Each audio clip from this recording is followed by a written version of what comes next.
The 1st century BC was a time of great men in Rome. Great but destructive men such as Sulla, Marius, Cicero, Cato, Crassus, Pompey, and Caesar. Each individually had the skills and abilities to bring glory and prosperity to Rome, but they were often in conflict, and the conflict between Caesar and Pompey would lead to the destruction of the Republic, which had lasted for almost 450 years. This is the story of the Great Roman Civil War. These long videos are very difficult to make, so consider liking, sharing, and commenting. In order to fully understand how the Great Roman Civil War, also known as Caesar's Civil War, began, we need to grasp the cultural and historical background. Since the mid-2nd century BC, the Roman Republic had started fracturing with the assassination of the Gracchi brothers who had campaigned for land redistribution. Their deaths underlined the growing social divide between the upper and lower classes in Rome, and the instability carried on into the following decades, with revolts in Sicily, the social war with Italian allies, and ultimately the civil wars of Sulla and Marius at the start of the 1st century BC. Those two showed the political rift between those who believed power came from the plebs, the populares like Marius, and those who believed power came from the Senate, the optimates such as Sulla. Moreover, their war had exposed flaws in the Roman Republican system, proving that politics could be easily subverted through military power. Though after his victory, Sulla had, as dictator, introduced legislation to try and stop anyone following in his footsteps, the precedent had already been set. A general could march on Rome, take it by force, and impose his own will on the Republic. If enough soldiers were personally loyal to an individual general, the senators could do little to curtail that man's power. Furthermore, the Republic's constitution, with its numerous checks and balances, was proving to be one of the crucial factors in its destruction.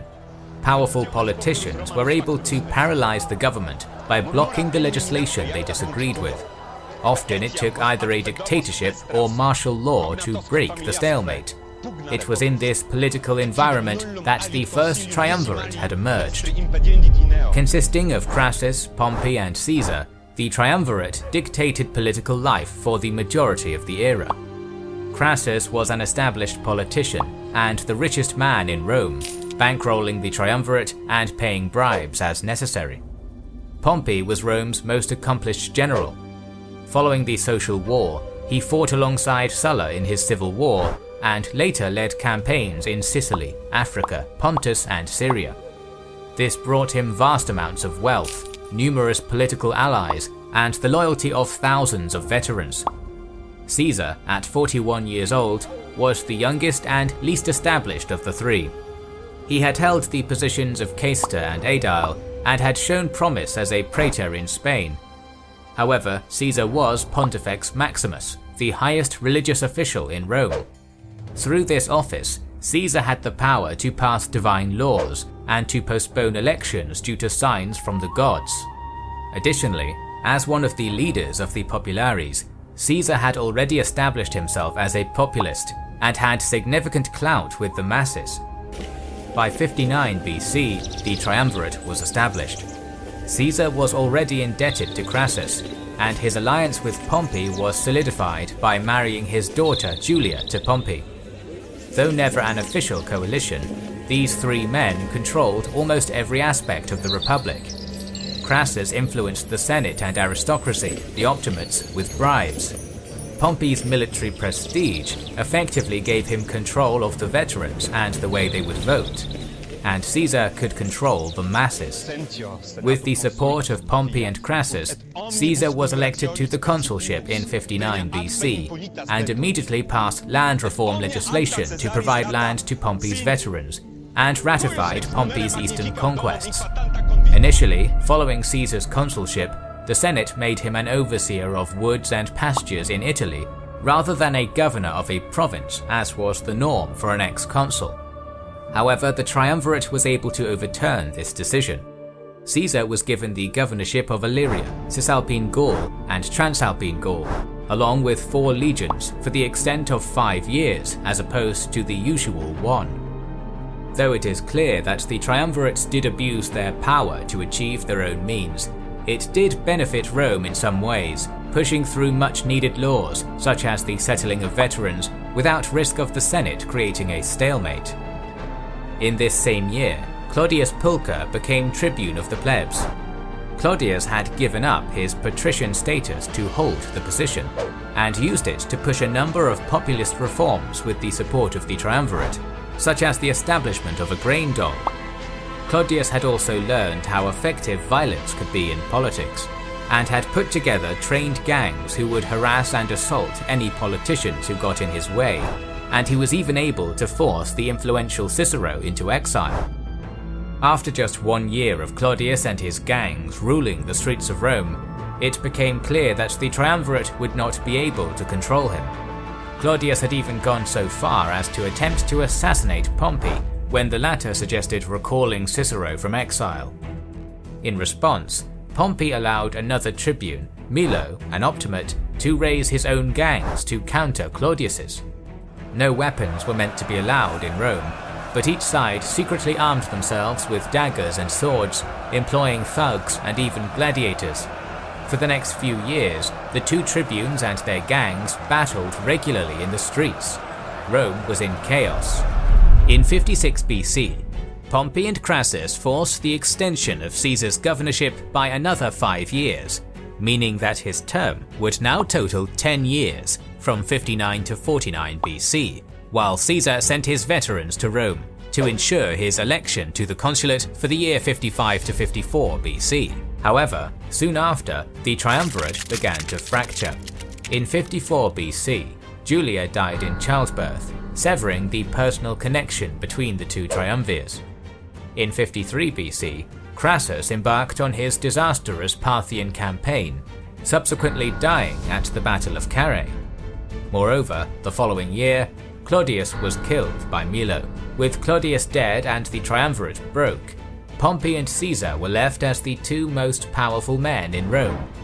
Chaos in the city only increased, as during Claudius's funeral, his supporters started a riot. His body was taken to the Senate house to be burnt on a pyre, and the Senate building itself was destroyed. In desperation, the Senate turned to Pompey. In 52 BC, Pompey was named sole consul and was given extraordinary powers. Soldiers were marched into the capital, trials held under armed guard, and executions made. This was ruthless but effective, and order was restored. The Senate awarded Pompey with an extended term of governance in Hispania, as well as powers similar to those that Caesar held in Gaul. Pompey decided to leave the governance of his provinces to lieutenants. His quelling of the riots had brought him the adoration of the Senate and optimates, and he was not willing to give up such power and influence by leaving Rome. The Senate had their own ambitions. With Claudius dead, Caesar was left as the leader of the populares. Cato and other senators were becoming increasingly worried that Caesar might choose to exploit his popularity and march on Rome. He was, in the Senate's mind, a threat to the Republic. The more this was said, the more Pompey agreed. When the triumvirate was first formed, Pompey had little to fear from Caesar. However, Caesar's Gallic wars allowed him to accumulate wealth, popularity with the masses, and a core of loyal, battle-hardened veterans. Caesar had grown his army to around 10 legions, approximately 50,000 men, more than double what he had originally been assigned. Moreover, the majority of these legions had been raised by Caesar personally, led by Caesar in battle, and thus would undoubtedly be loyal to him. It had taken Sulla only 6 legions to march on Rome, and there was every chance that Caesar could do the same. As a result, the Senate, and in particular the prominent Cato the Younger, began rallying an anti-Caesar alliance in the Senate, mainly consisting of optimates. With Pompey and Caesar already positioned to confront each other as the 2 most powerful men in Rome, the Senate turned to Pompey to lead the optimates and remove Caesar as a threat. Caesar was simply too powerful. His army was too large to be confronted head-on, and his popularity was too great for him to be defeated in an election. At this time in 52 BC, Caesar was still governor of Gaul, and had applied to run for the office of consul in absentia for the year 48 BC, his term of governor ending at the end of 49 BC. With 52 BC being such a chaotic year with riots in Rome, Caesar's application had been allowed with little thought, but now presented a problem. Holding the office of governor or consul gave Caesar legal immunity. If he ran in absentia for the consulship, he would almost certainly win due to his vast popularity, and his legal immunity would continue.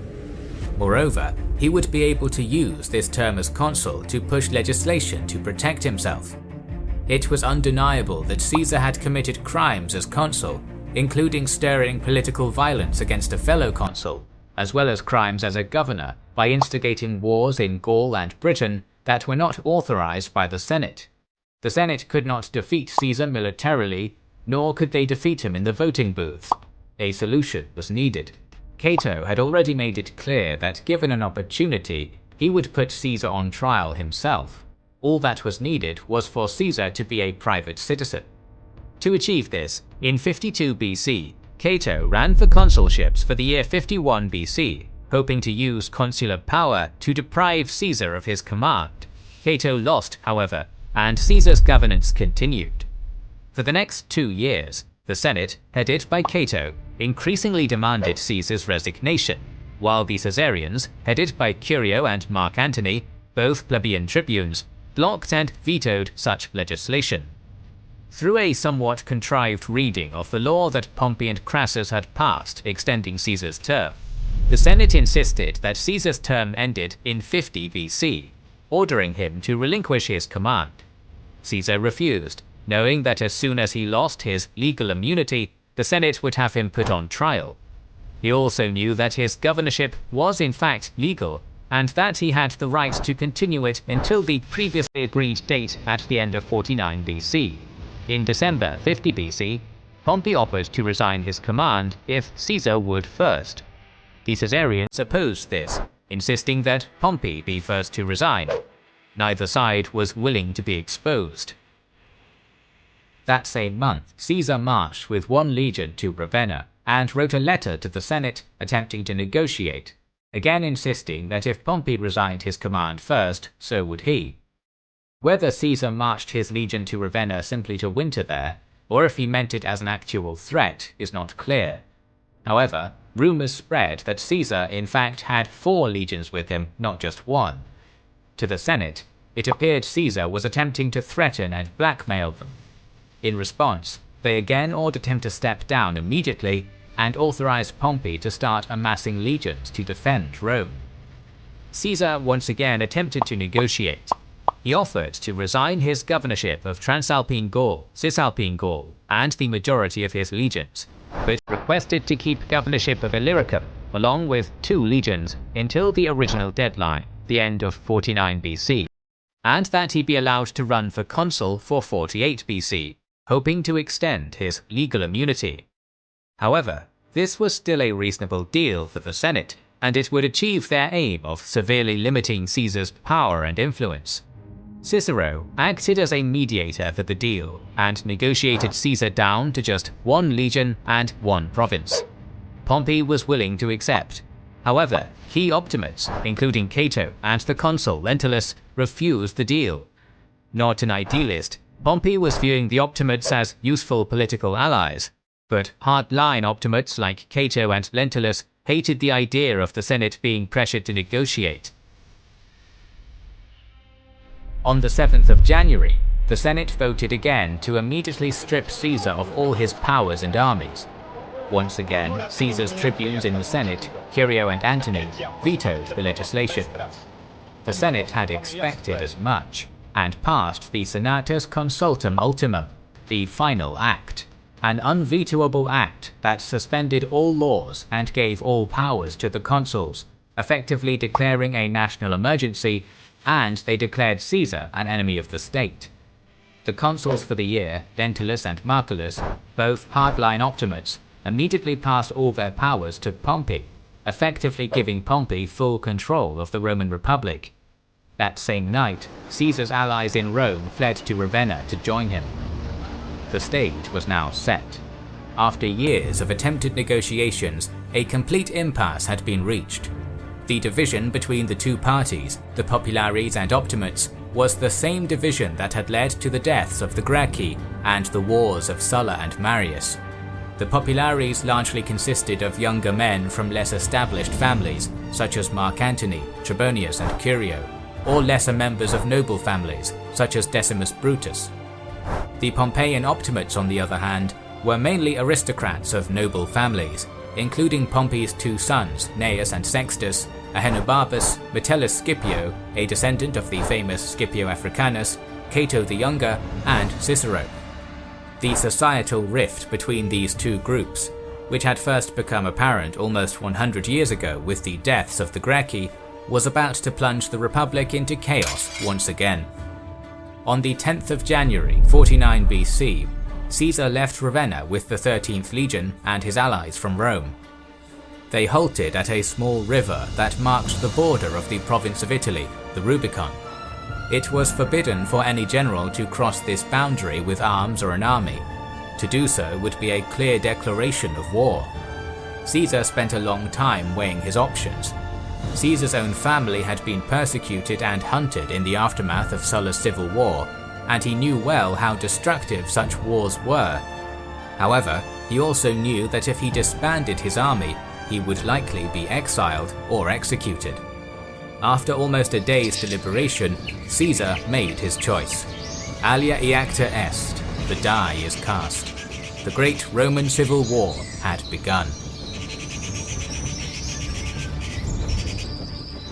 Following the crossing, Caesar had moved with his telltale swiftness and quickly seized key locations in northern Italy in a matter of days. There was little resistance. These cities had not been garrisoned to defend against any significant force, and there were many who sympathized with Caesar against Pompey and the Optimates. As he went, he sent orders to his Gallic legions for reinforcements to march south and join him. In Rome itself, there was mass confusion. Pompey may have thought that if Caesar was to go to war, he would wait for his legions from Gaul. He hesitated and did not know whether to defend Rome, abandon the city and fight in Italy, or abandon the peninsula altogether. If Pompey had reacted quickly, he may have been able to levy enough troops to defeat Caesar, stopping the war before it truly began. However, conflicting reports kept Pompey in the dark, and he had no idea that Caesar had just one under-strength legion with him. Though Pompey could levy large numbers in Italy, he currently only had 2 full legions in the area, the veteran 1st Legion and the 15th. Both had recently been handed over by Caesar to the Senate to fight a planned war in Syria.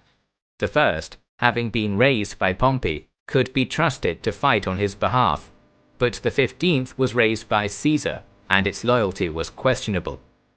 Most of Pompey's best legions were abroad in either Hispania or the east. Pompey knew he could not risk being trapped or forced into a battle he wasn't prepared for. He had the resources of the Republic at his disposal and could afford to fight a prolonged war. As a result, Pompey made the difficult decision to abandon Rome. With him went the majority of the Senate, including the 2 consuls. Plutarch wrote that many Romans considered wherever Pompey went as their country. Cassius Dio gives a much more divisive picture of the Roman mentality, saying that in doing this, Pompey had made an enemy of his supporters. Moreover, in the rush to evacuate the city, the treasury of Rome and the temple treasures were abandoned. For Caesar, this was ideal.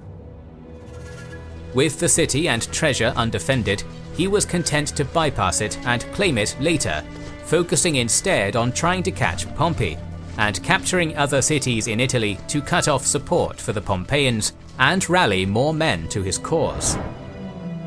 Despite this fortuitous start, Caesar also suffered a blow in these early stages of the war. When the final act had been passed by the Senate, the majority of Caesar's supporters in Rome, including Mark Antony and Curio, had fled to join their general. However, one of Caesar's lieutenants was not so eager to abandon the Senate's cause, Labienus. Labienus was still in Gaul when Caesar crossed the Rubicon, and it's likely that Caesar would have wanted Labienus to march his Gallic legions to Italy and join the fight with him there. Instead, Labienus disavowed Caesar, promising his allegiance to the Senate and fleeing Gaul with a personal bodyguard to join Pompey. This was a blow to Caesar personally and militarily, as Labienus was Caesar's right-hand man and a highly capable general who was familiar with his tactics and comparable even to both Pompey and Caesar. Despite Labienus fleeing Gaul, Caesar's legions still followed their orders to move towards Italy. Two of the closest legions, the 8th and 12th, were already beginning to cross into Italy to support their general. As Caesar continued his push south, Pompey began to rally the defences around Capua and raise an army in the south. He still had the veteran 1st Legion. The 15th Legion had remained loyal to him, and he had ordered many cities to raise levies against Caesar, quickly building his numbers. However, one man, Domitius Ahenobarbus, decided to take the initiative against Caesar. Counter to Pompey's orders, he took 30 newly levied cohorts, equivalent to around 3 legions, to Corfinium, an important crossroads town. By the time Caesar reached Corfinium, the 8th and 12th legions had caught up with him, giving him 3 battle-hardened legions. Faced with such a formidable force, the Pompeian levies lost all desire to fight. They implored Ahenobarbus to surrender, and he reluctantly agreed. Caesar showed clemency to both the levies and Ahenobarbus. Ahenobarbus was pardoned, but he quickly returned to Pompey in southern Italy to continue the fight. The levies, on the other hand, were made to swear allegiance to Caesar, forming the 15th, 16th, and 17th legions, swelling his numbers even further, and reducing Pompey's without a battle even being fought. He immediately sent these men to prepare for an invasion of Sicily and Sardinia whilst he continued south. Caesar's leniency at Corfinium gained him popularity across Italy, ensuring that there would be no popular uprising against him on behalf of Pompey, and he was able to raise a further 3 legions, the 18th, 19th and 20th, as he marched. Pompey now had to change his plan. He knew that he would no longer be able to fight Caesar in Italy anytime soon. He abandoned his plan of fighting Caesar in the south, and instead marched his force to Brundisium, preparing to evacuate from the peninsula. He would go across the Adriatic and into Greece, where legions from the east, battle-tested and loyal, would join him, and he would be able to muster even more men from allies and cities of the east. Moreover, he had numerous legions in Hispania, and with their help could encircle Caesar in Italy. But first, he had to escape. Caesar needed to move fast. If he could catch Pompey in southern Italy, he would be able to corner and defeat him, much as had happened to Spartacus decades earlier. As he pursued Pompey into the south, he continuously sent envoys insisting he would step down from command if Pompey would do the same. All such offers were refused. Pompey legally had the authority to command armies, and Caesar was now a criminal.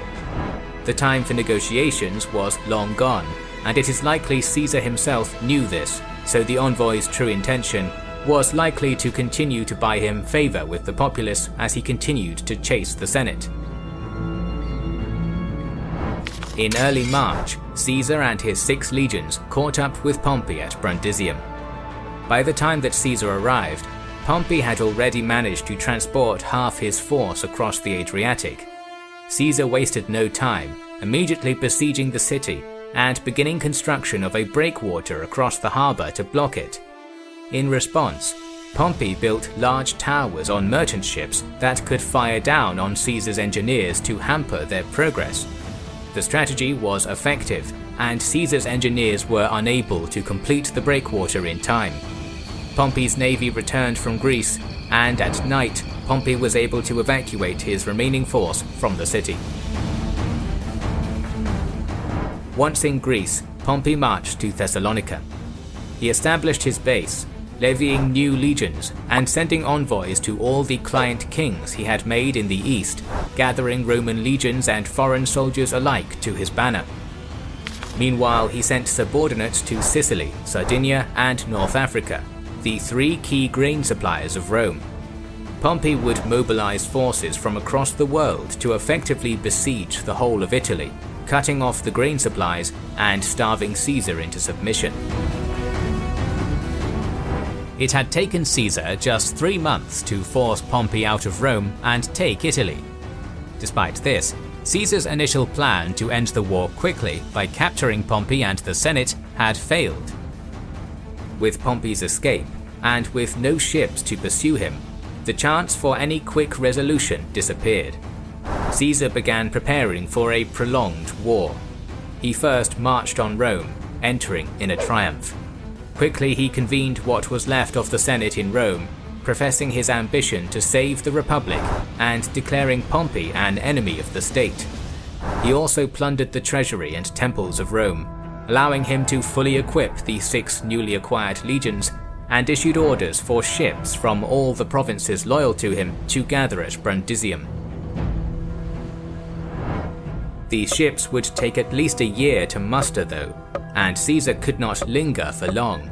He realized that he could not risk being trapped in Italy, and resolved to secure his western flank. Spanish legions constituted a significant number of Pompey's best soldiers, and posed a threat to Gaul. Furthermore, with Pompey in the east, the Spanish legions, though well trained, were in Caesar's words, an army without a leader. Caesar would attack Pompey's force in the west individually, attempting to defeat them in detail before returning to Pompey. To achieve this, he sent one of the newly raised legions, the 16th, under his legate Valerius to Sardinia, and 2 legions, likely the 15th and 17th, under Curio to Sicily. Together, they were to take control of the islands and then push into Africa, securing the grain supply. Sardinia was currently held by Cotta on behalf of Pompey, and Sicily by Cato. Cotta had no real force to speak of, and as soon as the citizens of the Sardinian capital of Carolis heard that Valerius was en route with the legion, they ejected Cotta, seeing no sense in attempting to resist the Caesarians. Cotta fled to Africa, and Valerius quickly took control of the province.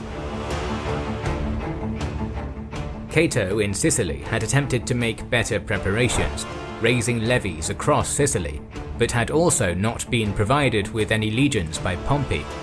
He too saw a fight against 2 legions with his levies as a fruitless task, also deciding to abandon the province, joining Pompey in Greece. With the islands taken without any resistance, Valerius and Curio gathered their force in Sicily and prepared for the attack on Africa. Meanwhile, Caesar, after spending less than a month in Rome, took the newly raised 18th and 19th and began his march to Spain, leaving Mark Antony in charge of Rome and the 8th, 12th and 13th legions in Italy to recover, with the 20th ready to support Curio if needed. Caesar himself aimed to march through Gaul to Spain and meet 7 of his legions along the way.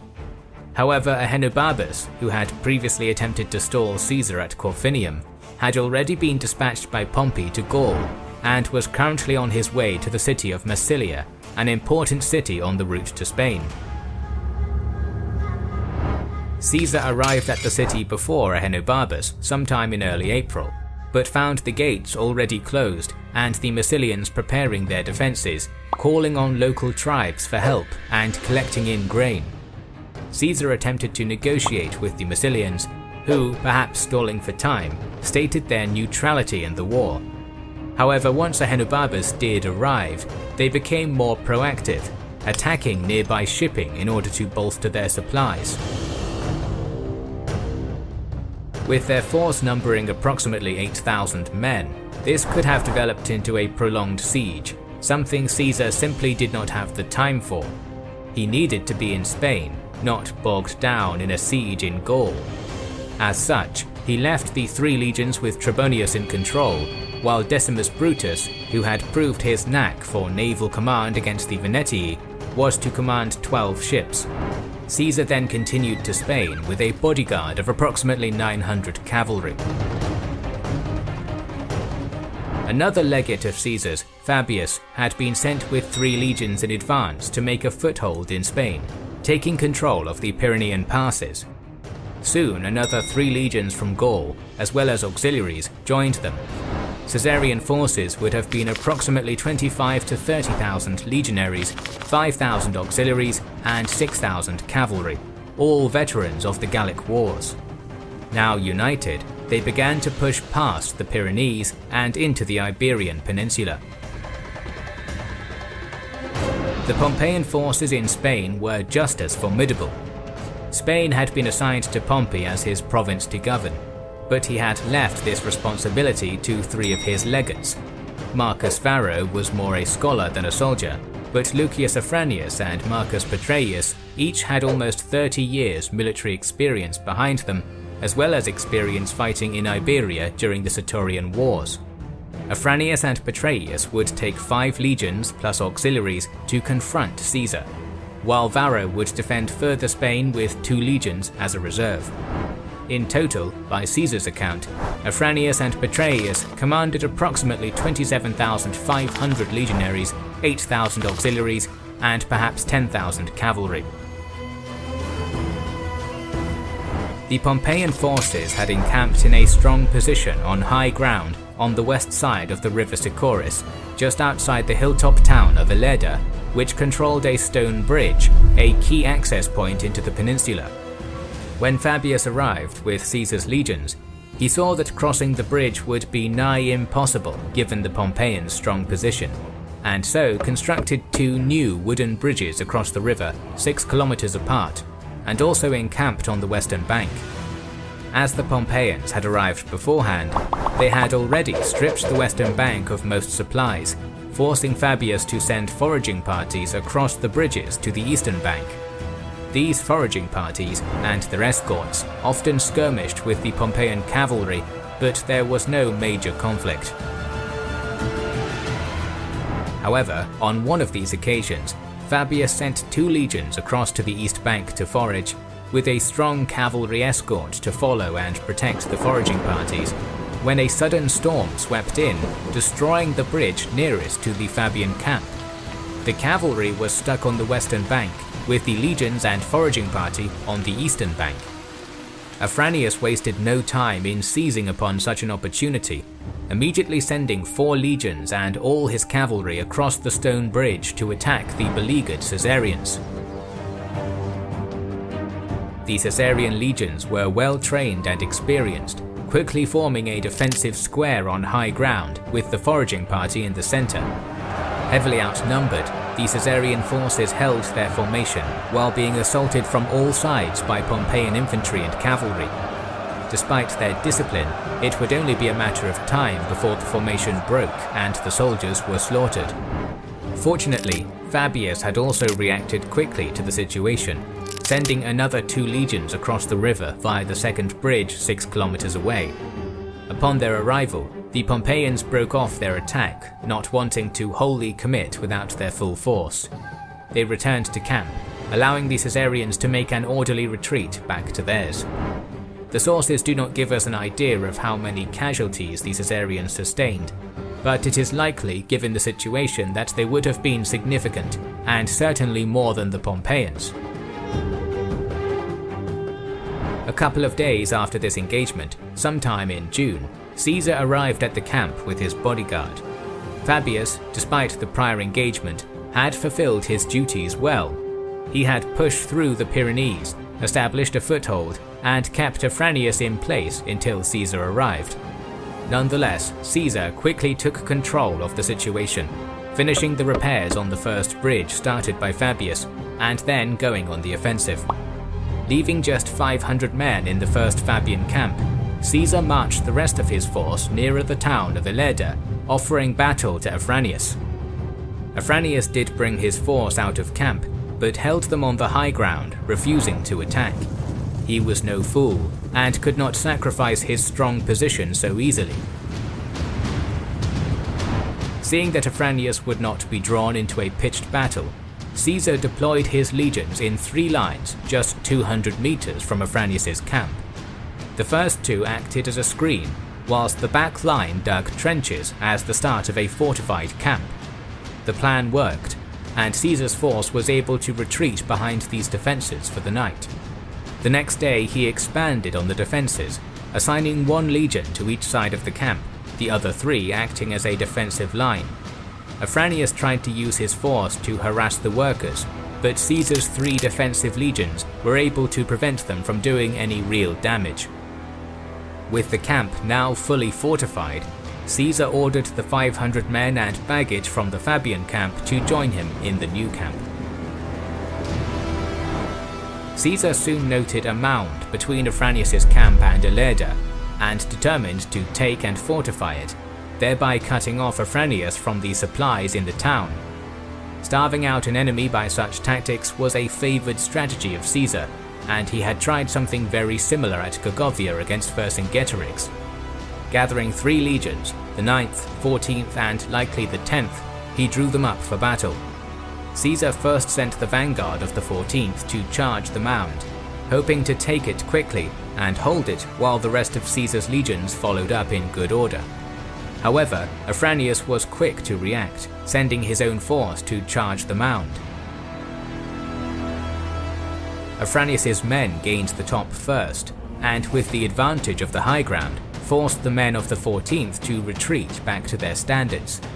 Afranius reinforced his men and attempted to push his advantage, chasing Caesar's men and beginning to push the now shaken 14th Legion on Caesar's right flank. Caesar himself notes how fiercely Afranius's men fought. Long campaigns against the Iberian tribes had made these men battle-hardened and fierce fighters who fought in a looser formation than Caesar's legions. Caesar's right flank began slowly giving ground, the 14th attempting to retreat to higher ground. Seeing his line on the brink of breaking, Caesar ordered the 9th Legion to support his right flank, pushing back the Pompeian forces. The Pompeians quickly retreated to a stronger defensive location, taking up positions on the high ground outside the walls of Ilerda. The 9th Legion, thinking the Pompeians were routing, pursued them, but quickly found themselves caught in a precarious situation. The slope of the hill that Ilerda was situated on was narrow, funneling the 9th and exposing them to a hail of missiles from the Pompeians on the high ground. The fighting was bitter, with each force sending reinforcing cohorts to refresh the front lines. For 5 hours the 2 forces struggled on the slope below the town. In a last bid to salvage the situation, Caesar ordered his infantry to charge the lines, pushing over the crest of the slope and forcing the Pompeians against the walls of the city. With the crest of the slope gained, Caesar's cavalry was finally allowed room to maneuver, and charged between the forces, allowing Caesar's legions to retreat in good order to their camp. In Caesar's account, he portrays this as a draw, saying 70 of his men died with 600 wounded, compared to 200 Pompeians dead. The reality is that Caesar lost the day. Given the situation that Caesar's legions were fighting in, and their need to retreat, it is far more likely that Caesar's men suffered more casualties. Moreover, Caesar had failed to take the mound as he had originally hoped. Indeed, by the end of the day, the Pompeians held and fortified the mound. This was Caesar's first fight against other Roman legions. He had underestimated them, overcommitted his forces, and paid the consequences. Caesar's situation then continues to worsen. A second storm brought a huge flood down the river, destroying both the bridges constructed by himself and Fabius. Caesar was cut off from his supply line, and the supplies he did have were dwindling. Afranius, on the other hand, had an abundance of supplies he had collected in Ilerda prior to Fabius's arrival, as well as control of the Ilerdan stone bridge. Caesar did have supplies, and almost 6,000 auxiliary reinforcements of archers and cavalry en route from Gaul. But with control of the bridge, Afranius was able to send 3 legions to attack them, killing 200 and forcing the rest to make camp on high ground. Caesar's campaign in Spain seemed to be on the edge of disaster. He was stuck in the middle of enemy territory, cut off from his almost 6,000 auxiliary reinforcements and the precious supplies they were bringing, and was days from being starved out. If he was to reclaim the situation, Caesar would need to take control of the eastern bank of the river Sicoris and secure his supply line. With the bridges unable to be repaired due to high water and marauding Pompeian forces, Caesar came up with a different plan. He began construction of several small boats of the kind he had seen in Brittany, made of lightweight timber and animal hides. He then ordered a small detachment to take these boats by wagon at night almost 34 kilometers up the river. These men then crossed the river, fortifying a small hill, giving Caesar a small foothold on the eastern bank. Once this was established, a legion was sent from the main Caesarian camp up the river to construct a bridge from the western bank, while the initial detachment assisted from the eastern bank. Within days of beginning, they had the bridge constructed, providing a route between the eastern bank and Caesar's camp, stabilizing his supply line, and allowing the reinforcements from Gaul to meet up with his legion encamped on the west side. With this influx of troops, particularly the prized Gallic cavalry, Caesar was finally able to harass Pompeian foraging parties on the eastern bank and begin to regain control of the situation. While the Ilerdan campaign was underway, the siege of Massilia was still being fought. For the most part, the siege had thus far been uneventful. Ahenobarbus had largely spent his time amassing a larger navy, and the Romans had been building siege equipment while Brutus's ships blockaded the port. But once his fleet was suitably built up, Ahenobarbus sailed his force out of harbour, hoping to break the blockade and thus bring supplies into the city. He had managed to put together a force of 17 warships, as well as several smaller vessels manned by archers, against Brutus's 12. The Massilian ships were also lighter and more navigable compared to the rather cumbersome ships that the legions had built. However, Brutus did have the advantage in quality of fighters. Ahenobarbus's men were largely farmers and local Massilians pressed into service, alongside allied archers, while Brutus's ships were crewed by legionaries who had specifically volunteered for the task. If Brutus could catch Ahenobarbus in close quarters fighting, the battle would be his. As the fleets met, the Massilians used their agility and range to their advantage, circling the Caesarian ships and peppering them with missiles, or sailing past to sweep Brutus's decks with arrows and smash his oars.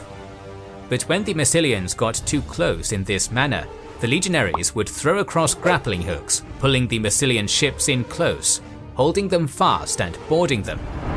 In these situations, the legions had a clear advantage. Their heavy armor and training allowed them to cut through the Massilians on board, on occasion even boarding 2 Massilian ships at once, one on either side. Though Caesar notes the bravery of the Massilians, they were simply not equipped to fight hand to hand with legionnaires like this. The Massilians were forced back into port, having lost more than half their ships, and the blockade continued. This victory at Massilia coincided with a continuous change of fortune at Ilerda. With the new bridge completed, Caesar's superior Gallic horsemen were able to harass the Pompeian foragers, and were even able to force them to resort to foraging at night. The odds were turning in Caesar's favour. As a result, numerous local tribes began supporting him with grain, as well as some more auxiliaries. Seeking to apply even more pressure to Afranius, he began construction of a number of ditches to divert the river Sicoris and create a ford close to his camp, which would allow even more of his men easy access to the eastern bank. Rather than taking the circuitous route to the bridge up the river, thus completely removing the Pompeians' chances of foraging. Afranius recognized how precarious his situation was becoming. Running out of food, and with local tribes pledging allegiance to Caesar threatening to surround his position, he decided to make a tactical withdrawal to further Spain to continue the fight on his own terms with the advantage of Varro's 2 extra legions. Afranius ordered a few ships on the river Ebro to construct a pontoon bridge 30 miles to the south, providing an escape route. At the same time, Afranius ordered 2 legions across the stone bridge to the eastern bank, establishing a fortified position in preparation for the evacuation of the rest of the army. When Caesar learned of this, he saw his opportunity to catch Afranius. He ordered his men to work day and night on the riverworks, managing to lower the water level enough to move his cavalry across the Sicoris to try and harass the Pompeians. However, the Pompeian legions had been quick and were already dug in, leaving little for the cavalry to do. Afranius then moved his full force across the Sicoris into the new camp, leaving just 2 auxiliary cohorts to garrison Ilerda itself. In the early hours of the following morning, Afranius and Petreius began moving their entire army out of camp and to the south, heading towards the Ebro and the pontoon bridge. Caesar needed to act fast. If the Pompeians could reach the pontoon bridge, they would be able to escape to further Spain, merging with Varro's legions and prolonging the Spanish campaign. He first sent his cavalry to harass the Pompeians, attacking the rear of their column, slowing the Pompeian legions to a crawl as they fended off the attackers. Though the ford was not wholly completed, Caesar ordered pack animals to wade into the river to help slow the current, and marched 5 of his legions across, leaving 1 to guard the camp. Taking these legions, Caesar marched quickly to try and cut off his enemy's escape, and, thanks to the harassment of the Caesarian cavalry, by mid-afternoon his army had caught up with the Pompeian legions. Both armies were now camped on the eastern bank, the Pompeians slightly further south than the Caesarians. Scouts for both sides reported that the only way south to the Ebro was through the mountain passes, just under 8 kilometers away. Whoever controlled these passes would easily be able to defend them from the other, and a brief standoff ensued. Afranius did not want to risk attempting to march his army through the narrow defiles with Caesar pursuing him, and Caesar did not want to try and force a way through the Pompeians to the mountains. Afranius did consider attempting a night march to the mountains, but decided that, with Caesar's cavalry patrolling the area at night, they would quickly be found out. Night battles were extremely risky and difficult, and so Afranius decided that it was better instead to attempt a fighting retreat the next day. Caesar, meanwhile, had also concocted a plan. At first light, he feigned a withdrawal to the Sicoris and Ilerda, then rapidly changed direction, marching quickly for the mountains. Seeing this maneuver, the Pompeians immediately broke camp, racing towards the mountain passes. The Caesarian route was a harder march, with the terrain slowing down the legions, but the Pompeian forces found themselves constantly harassed by Caesar's cavalry, and this proved once again to be the difference. Caesar reached the passes first, drawing his army into a line, cutting off the Pompeian escape. Afranius tried sending light auxiliaries to quickly seize high ground ahead of his main force, but the Caesarian cavalry was quickly able to surround them, and without support, they were easily cut down. With his opportunity to escape cut off, Afranius saw little choice but to encamp on a small hill and contemplate his next move. Caesar was happy to let him do so, and saw no point in risking the lives of his men in another battle. With the road south now blocked, it would only be a matter of time before Afranius ran out of food and water. The Pompeians could try and retreat back to Ilerda, but Caesar's legion left in the camp would be able to cross the ford and block the stone bridge, whilst Caesar's main force could attack them from behind. If the Pompeians stayed, they would eventually run out of supplies. If they retreated, they would be caught in a pincer. Caesar fortified his position, setting up outposts in the mountains and awaited his enemy's next move. Afranius' priority was to secure his water supply. He had sent men to the river to gather water, but they had faced constant harassment from the Caesarian cavalry. In response, his legions had built a rampart from his camp to the river, allowing his men to collect water from behind the defences, bringing the fighting to a pause. As the Caesarian troops also came to the river for water, men from both sides began talking to each other. Caesar's legions contained many Iberians, and they began to ask the Pompeian legions about family, friends, and discuss the politics of the war. Old friends and acquaintances from both sides met, bringing them back to their camps to drink and reconnect. Some of Afranius' Spanish allies, and even some officers, went over to Caesar's camp to speak with Caesar personally. Caesar attributes these actions to his not having committed to a full-pitched battle the day prior, and that the Pompeians saw this as an act of leniency. While this might be true to an extent, the main motivator was more likely that the Pompeian forces understood the situation they were in. It was only a matter of time before they would be starved into defeat, and they were losing the will to fight. Afranius did little to quell such stirrings. It seems that he too had lost the desire to continue the battle. Petreius, however, had not. To restore discipline in the camp, he demanded oaths of loyalty from Afranius and the entire army, and then ordered any Caesarian soldier found in the camp to be executed. There had been a brief moment of peace in the chaos of the civil war, where men who just the day before had been fighting each other had come together in peace, but now the peace was broken. The soldiers returned to their respective camps and prepared once again for battle. In a last-ditch attempt to retake control of the situation, Petreius attempted to retreat back to Ilerda. The entire way the Pompeians were harassed by Caesar's cavalry and shadowed by his legions, blocking them from crossing the Sicoris at every turn and slowing them down to a grueling pace. On the third day of this harassment, the Pompeians were forced to set up camp on unfavourable terrain. Caesar saw his opportunity and began work on his own earthworks surrounding the Pompeian camp, a similar tactic to Alesia, cutting off any possibility of foraging. Blockaded on all sides, devoid of water, and having been harassed for days, the Pompeians finally sued for peace. Caesar, never one to miss out on a public relations opportunity, promised leniency for all the men and officers, including Afranius and Petreius, in exchange for the complete surrender of the army and the promise that none of them would take up arms against him. The Pompeians gratefully accepted.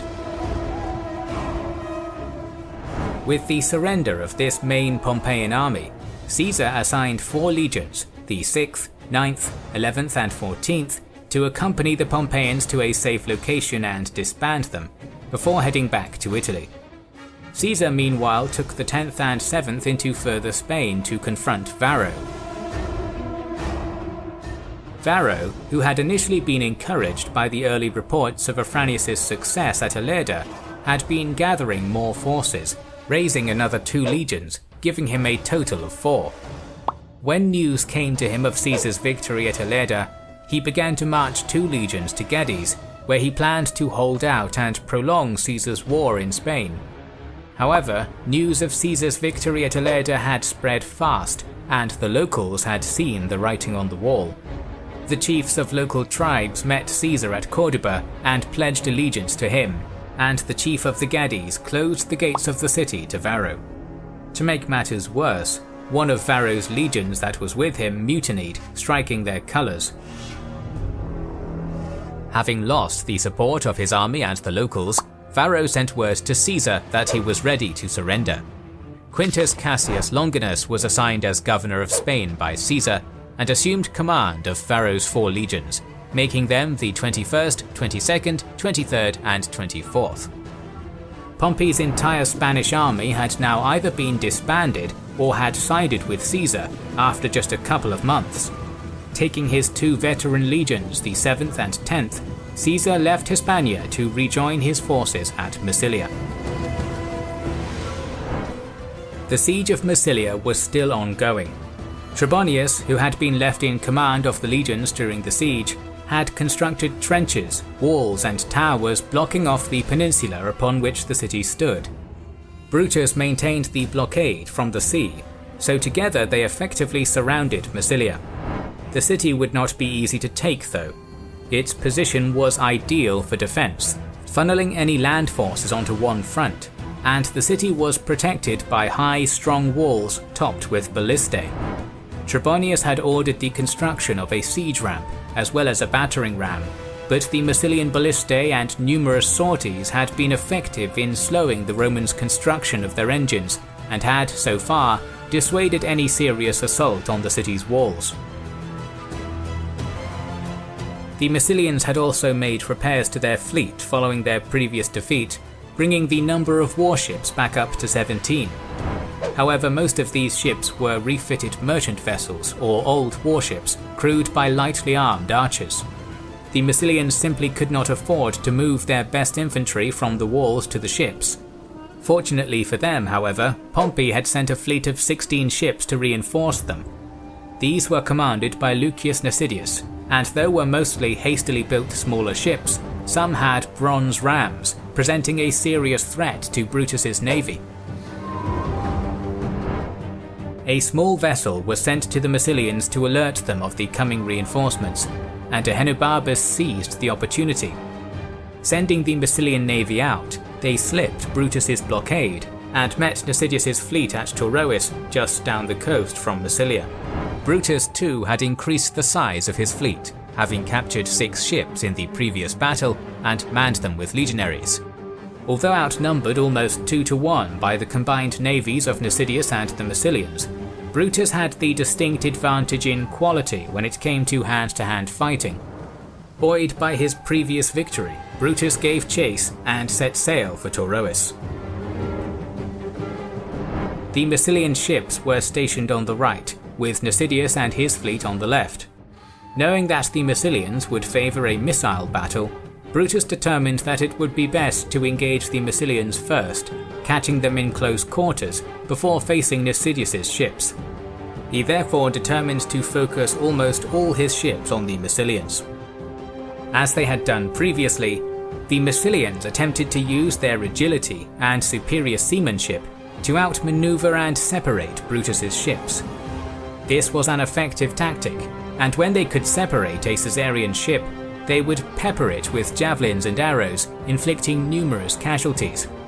However, once again, whenever they drifted too close, Brutus's men would cast their grappling hooks, pulling their foes close and boarding them.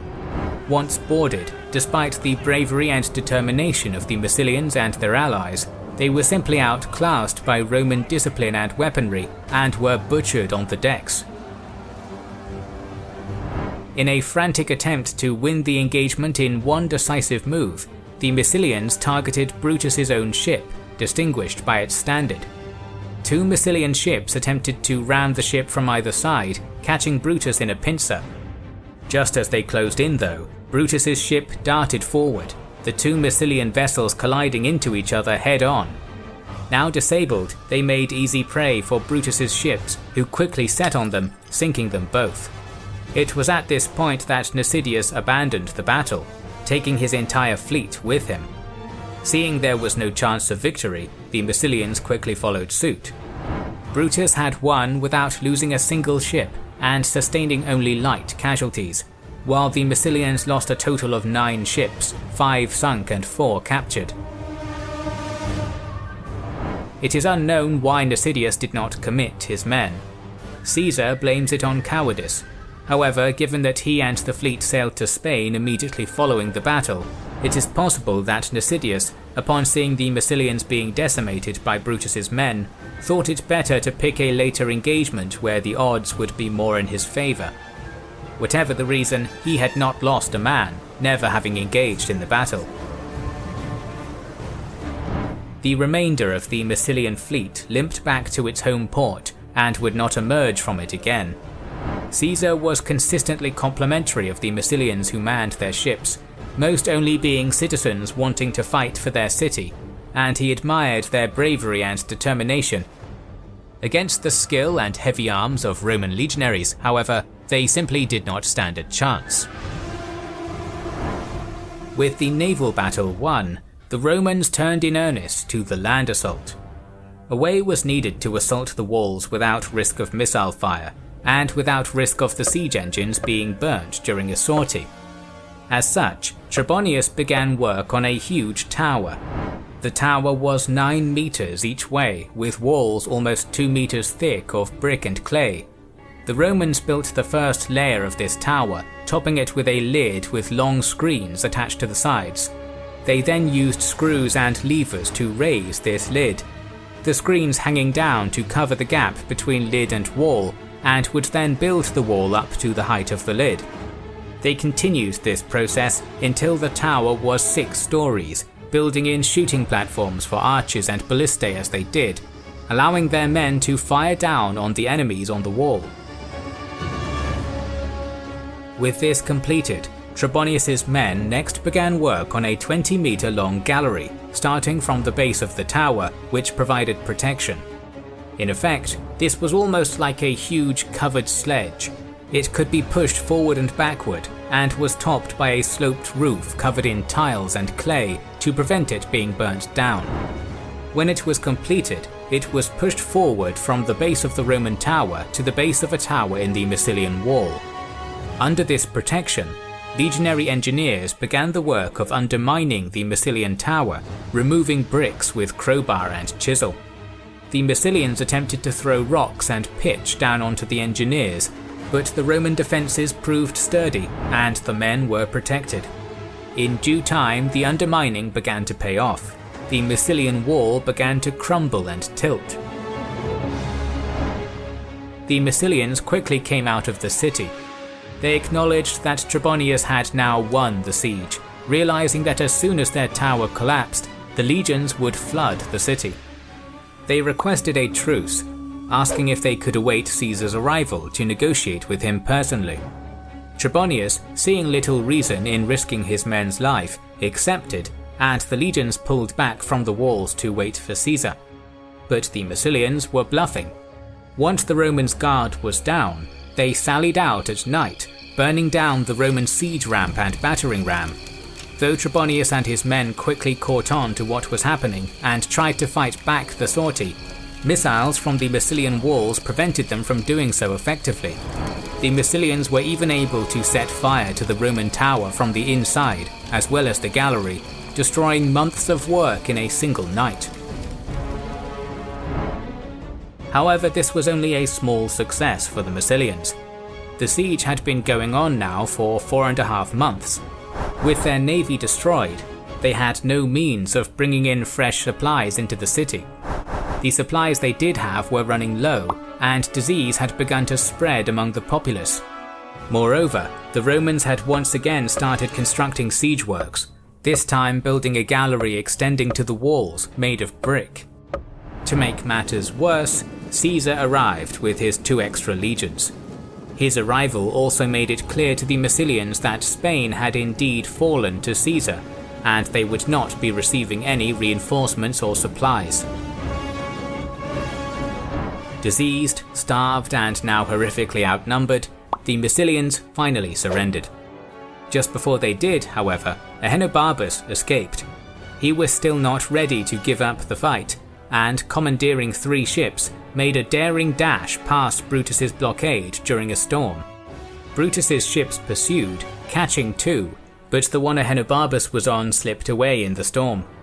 He would live to fight another day. Caesar left the 18th and 19th legions to garrison the city, while he marched to Italy with the 5th, 7th and 10th to rejoin his main army.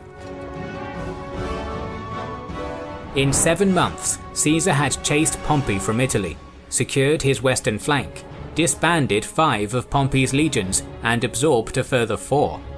So far, the war was going very much in Caesar's favour. But this was still just the start. Ahenobarbus had managed to escape to Greece to rejoin Pompey, and was soon followed by Varro, Afranius and Petreius, despite the latter two's oath to Caesar. Pompey was amassing a vast army in Greece, and he still held the lucrative territories in the east, as well as the important grain hub of North Africa. The war in the west might have been over for now, but the war for the rest of the Roman world was about to begin. While Caesar was on his way to confront Pompey's legions in Spain, his legates were fighting the civil war in the Mediterranean and African theatres. Before Caesar had even reached Spain, Valerius had taken Sardinia with the 16th Legion, and Curio had claimed Sicily with the 15th and 17th. Together, around the end of April to early May of 49 BC, they combined their forces in Sicily, along with the 20th Legion from Italy, making a total of 4 legions and about 1,500 cavalry, and began preparing to invade North Africa. Alongside Sardinia and Sicily, North Africa, specifically modern Tunis, was one of the biggest suppliers of grain feeding the Roman Republic at the time. Taking North Africa would, therefore, give Caesar control of all of the major grain centres, ensuring that he could supply his armies throughout the war, and robbing Pompey of any opportunity to starve him out of Italy. Command of this invasion was assigned to Curio, who was a skilled politician, but lacked military command experience. He had been crucial to Caesar in the Senate, however, and this was his reward. To compensate for his lack of experience, he was assigned a body of talented legates, including Rabelus, a legate who had served with Caesar in Gaul and fought with distinction at Alesia. The legions Curio commanded were largely raw, all having been raised just a few months earlier while Caesar was pushing south through Italy. However, Caesar knew that Pompey's best troops were in Spain and the east, and so any Pompeian troops in Africa would be equally raw. It was thought that, with 4 legions, Curio had enough men and talented advisors to invade successfully. However, Curio did not want to invade Africa without first hearing news from Spain, just in case his men would be needed to support Caesar, so for now he remained in Sicily. Africa was under the control of the Pompeian Publius Attius Varus. Varus had previously been propraetor of the province and was dismayed to find it woefully unprepared for war, with only 1 legion present in Hadrumetum. He immediately took control and strengthened the province, raising another 2 legions and encamping them outside Utica. Furthermore, he requested the aid of the nearby client king, Juba of Numidia. Juba was an old ally of Pompey, who owed his kingship to Pompey's earlier campaign, and had a personal hatred of Caesar and Curio, as both had insulted him in the past. He readily agreed to side with the Pompeians, and would prove to be a crucial ally for Varus. It wasn't until August, after receiving word of Caesar's victory in Spain, that Curio began his crossing into Africa. Curio did not think much of his opponents, disdaining both Varus and Juba, and so instead of bringing his full force across, he only brought 2 legions, likely the 15th and 16th, and 500 cavalry, along with a sizable navy. Landing at Anquilaria, between Utica and Hadrumetum, Curio decided to engage the larger force first, so began his march to Utica, reaching the river Bagradas 2 days later. Here he left Rebelus in charge of the legions, while he took the cavalry ahead to scout the Castro Cornelia, an old Roman fort on a small elevated peninsula that was left over from the Punic Wars. This camp was just 5 kilometers from Utica, and from the higher ground, Curio reconnoitred Varus's camp.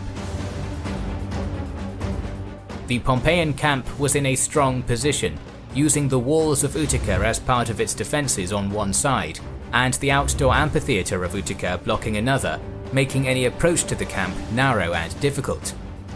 When observing the town, Curio saw a large number of supplies being brought into the city on the roads from the local populace seeking refuge. Looking to hamper Varus's supplies and take some for himself, Curio sent his cavalry to attack them. Varus was quick to react though, and sent his own force of 600 Numidian horsemen and 400 Numidian infantry to defend them. The Numidian cavalry, which had raced ahead of the infantry, clashed with the Roman horse first, but the Numidians were lightly armed and best accustomed to skirmishing rather than melee fighting. Curio's men were able to inflict significant casualties in the fight, forcing the Numidian cavalry to flee back to the town and camp, quickly followed by the infantry. Traders and their goods were seized by Curio and taken back to the Castra Cornelia, which he planned to use as his main base for the invasion. Meanwhile, Curio's navy had moved into position outside the port of Utica, which harbored possibly as many as 200 merchant ships, with no military ships for protection. Curio sent a proclamation declaring that any merchant ship that did not transfer their supplies to the Castra Cornelia would be treated as an enemy and boarded by his navy. With no naval protection, the merchants saw little choice and sailed their goods to the Castra Cornelia, providing the Caesarians with a further abundance of supplies. Curio's campaign was off to a good start. Leaving a small force in the Castra Cornelia to guard the supplies, he returned to his troops at the Begradas with news of his achievements, where they recognized him as Imperator. Bolstered by this success, the next day he moved his army to go on the offensive, aiming to encamp just outside the town of Utica, displaying a similar kind of aggression to Caesar. While this camp was being constructed, Curio received word from the pickets that a large Numidian force was approaching. Curio had failed to scout the area properly and was surprised by this sudden new force. Quickly, he ordered his men to abandon the construction of the camp and form battle lines, while he sent his cavalry to engage the Numidians in a delaying action. The Numidians did not march in a tight formation, and so were vulnerable to cavalry charges. As soon as Curio's cavalry made contact, the Numidian cavalry fled to Utica, followed swiftly by the infantry. The Roman cavalry harassed the Numidian infantry, inflicting some casualties, but the bulk of the Numidian force successfully made it into the camp. Caesar describes the Numidians as having been routed, but it seems more likely that this was a tactical withdrawal. The Numidians likely had not been seeking an engagement in the first place, and prioritized combining with Varus's forces rather than being drawn into a pitched battle. Though Curio had, so far, been largely successful, the following day, 2 of his centurions and 22 of their men defected to Varus. They told Varus that Curio's army did not have faith in him, and that Varus would be able to win them over to his side. Their motivation for doing this is not known. Curio had performed well so far, aside from poor scouting, and had apparently been hailed as Imperator, so it is unlikely that Curio's men lacked confidence in him as is portrayed. The more likely reason is that Curio's men were still effectively raw recruits. They had not fought a pitched battle before, and some of the officers in Varus's army had trained and led Curio's men at Corfinium. It is likely, therefore, that the men were motivated more out of either fear or an unwillingness to fight former comrades than dissatisfaction with Curio. Nevertheless, the next day, Varus marched his force out of the camp, Curio following suit. An officer in Varus's army, Sextus Varus, who had been one of the officers at Corfinium, appealed to Curio's men. He reminded them that they had previously sworn oaths to Pompey, Ahenobarbus, and to himself, and that they should not fight the men they trained with and had been prepared to fight alongside. Though Curio's army showed little reaction, Varus withdrew his force back into camp, confident that, given time, this appeal would strike a chord with Curio's men. Though the message had been received in silence at first, when Curio's legions were back in camp, the men began to talk amongst themselves. Oaths held a strong religious connotation, and they were not broken easily. The more the men talked, the more they began to fear that they had made a mistake by switching their allegiance from Pompey to Caesar. Rumor likely exaggerated the number of men who were of this mindset, though some certainly were, and Curio was soon worried that his whole army was on the brink of mutiny. Curio gathered his officers and sought advice for how to address the situation. The officers suggested 2 options. Firstly, that they attack the Pompeian camp immediately, thinking that keeping the men busy would be best, rather than allowing any rumors to circulate. or secondly, to withdraw back to Cornelia Castra and try to calm the men there. Curio was not convinced of either option. He saw an all-out attack on the camp as foolhardy and a retreat as a show of cowardice. Furthermore, he believed the number of men who were genuinely feeling disloyal had been overplayed. As such, he gathered the soldiers and addressed them. He gave a rousing speech, pointing out that Ahenobarbus had surrendered at Corfinium, voiding any oaths the men had made to him, and that their oath to Caesar now took precedent. He espoused the achievements of Caesar in Spain, saying that they were on the winning side, so why join the losing one? Finally, he listed his own achievements in Africa so far, and that they had hailed him as Imperator. The men were moved by the speech, and acclaimed Curio, putting to rest any ideas of mutiny. It's possible that not a lot of men felt that way in the first place, but either way, Curio was continuing to show himself as a man with leadership potential. With a simple speech, he had regained full control of the army without needing to resort to any harsh discipline or excessive time wasting. Determined to draw Varus into a pitched battle, Curio marched his men out of camp the following day. Varus followed suit, the two armies facing off with each other across a large ditch. The ditch was not particularly deep, only around 2.5 meters, but its sides were steep and would present a disadvantage to any trying to scramble up. Varus made the first move, sending his Numidian cavalry from the left flank, supported by light infantry, to flank Curio's force. Curio countered by sending 2 cohorts of the 16th, along with all his cavalry. The Numidian cavalry charged the Roman legionaries, but, lightly armed, they were easily repulsed and routed. The light infantry was left exposed and, surrounded by Curio's heavy infantry and cavalry, were slaughtered. Rebelis urged Curio to capitalize on this success and charge Varus's force to instigate a mass rout. Curio heeded the advice and led his men across the ditch, but even as they were scaling the other side, Varus's force, seeing that Curio now had a cavalry advantage and could easily outflank them, had begun to flee the battlefield. They did not retreat in good order, and Varus himself was wounded and almost killed in the retreat. As his army tried to push through the narrow pass to their camp, they became caught in a bottleneck, and many were slain by Curio's pursuing force. Indeed, more of Varus's men died here than in the battle. However, when Varus's men had made the safety of the camp, Curio did not push any further, not having the equipment needed to siege the camp. Caesar gives Curio's casualties as being just 1 man. This is surely not accurate, but it is likely that his casualties were minimal, while Varus had lost almost 600 dead and 1,000 wounded. This battle might seem unbelievable in how quickly Varus's men broke, but there were a few points to consider. Firstly, Varus misused his Numidian cavalry. The Numidians were light cavalry and skilled skirmishers, but due to their light arms and armor, were not equipped for melee fighting against heavy cavalry and infantry. Secondly, Varus's whole army had only recently been levied, less than 6 months ago. Likely, very few of his men had any military experience, which explains why they were so quick to rout.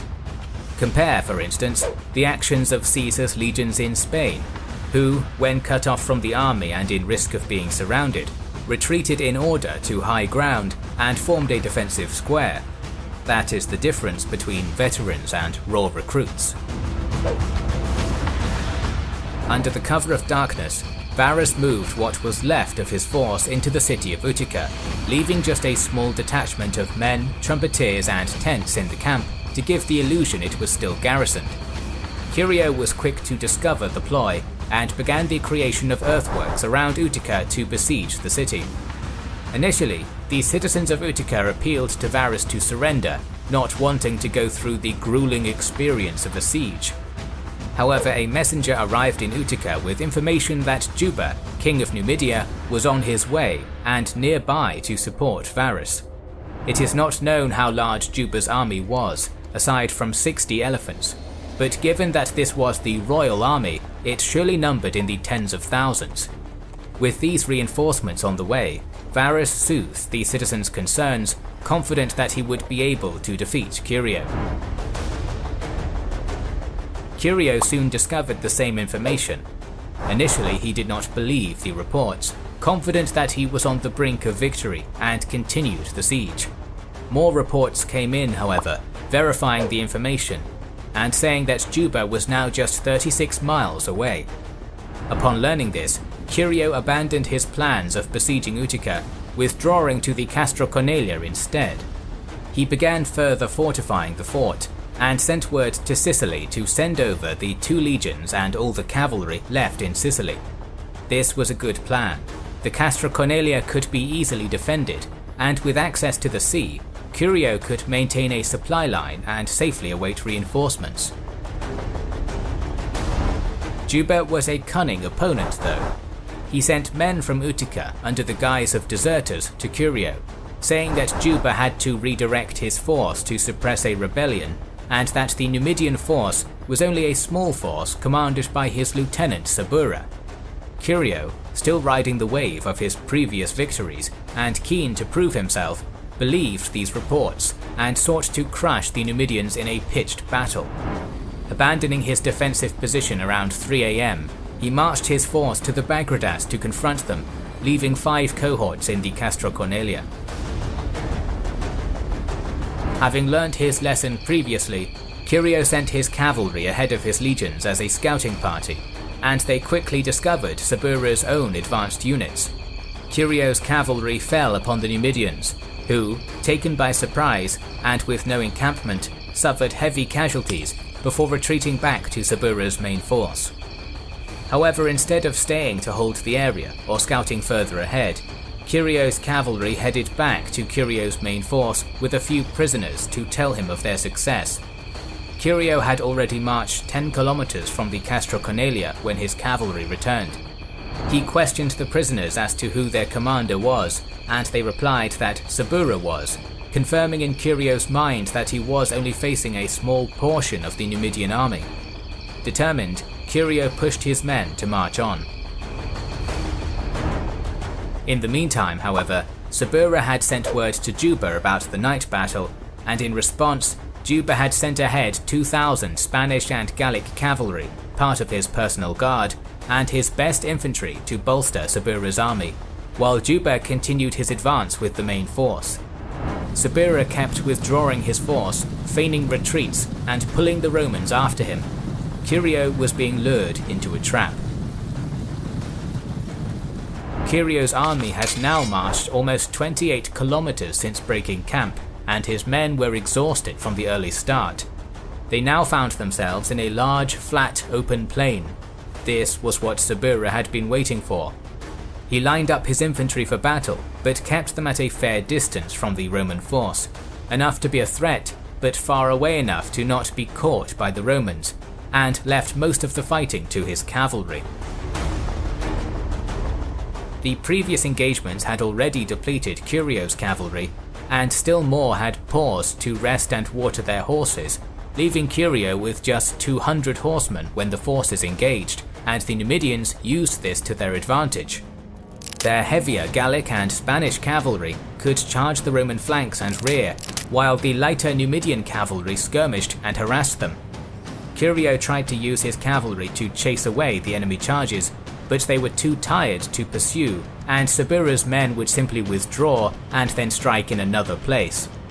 When the Numidians could draw a cohort into breaking ranks and charging, the cohort would find itself utterly surrounded by horsemen and cut down. Fighting in such a manner and on such open and flat terrain was ideal for the Numidians. By this point, the whole of Curio's army was surrounded by Sabura's force, and more of Juba's men were trickling in, providing a constant supply of fresh reinforcements against the exhausted Romans. Desperately, Curio ordered some of his men to take the legion's standards and to fight their way out of the encirclement to some nearby hills. The Numidians allowed them to break through the ring at first, but soon quickly surrounded them and cut them down to a man. The battle was a disaster. Curio's men had lost all hope. Some men broke down and cried to the gods or their mothers, others simply abandoned their weapons and waited to die. Gnaeus Domitius, the prefect of horse, gathered what little cavalry was left around Curio and urged him to try and save himself and retreat to the Castra Cornelia. Curio replied that he would never be able to face Caesar after such a disaster. He died fighting alongside his men.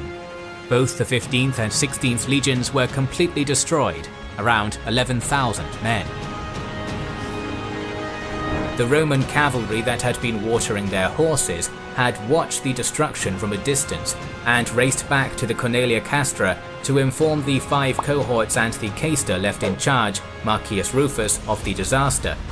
He tried to organize an evacuation by sea back to Sicily of the men left, but panic had already taken over as rumors spread that Varus might be closing in for the kill. Men pushed past one another to scramble onto the ships, and some became so overburdened that they sank. The captains of the ships grew equally as nervous, and in the end, only a few high-ranking officers, including Regulus and Rufus, made it onto the ships before the captains set sail. The men that were left in the Castra Cornelia sent centurions to Varus and surrendered. The African campaign had been an unmitigated disaster, and Africa would remain in Pompeian hands. So far, Caesar himself had been largely successful in the civil war. His campaign in Spain had secured the west, as well as neutralizing some of Pompey's best legions, and he had been recruiting in Gaul and Italy, adding at least another 6 legions. However, his subordinates had not been as effective. Curio had lost 2 legions in North Africa, and his inability to take the province meant that supplies of grain in Rome would still be stretched. Around the same time, Gaius Antonius, the brother of Mark Antony, had lost a legion and a half in Illyria to defection.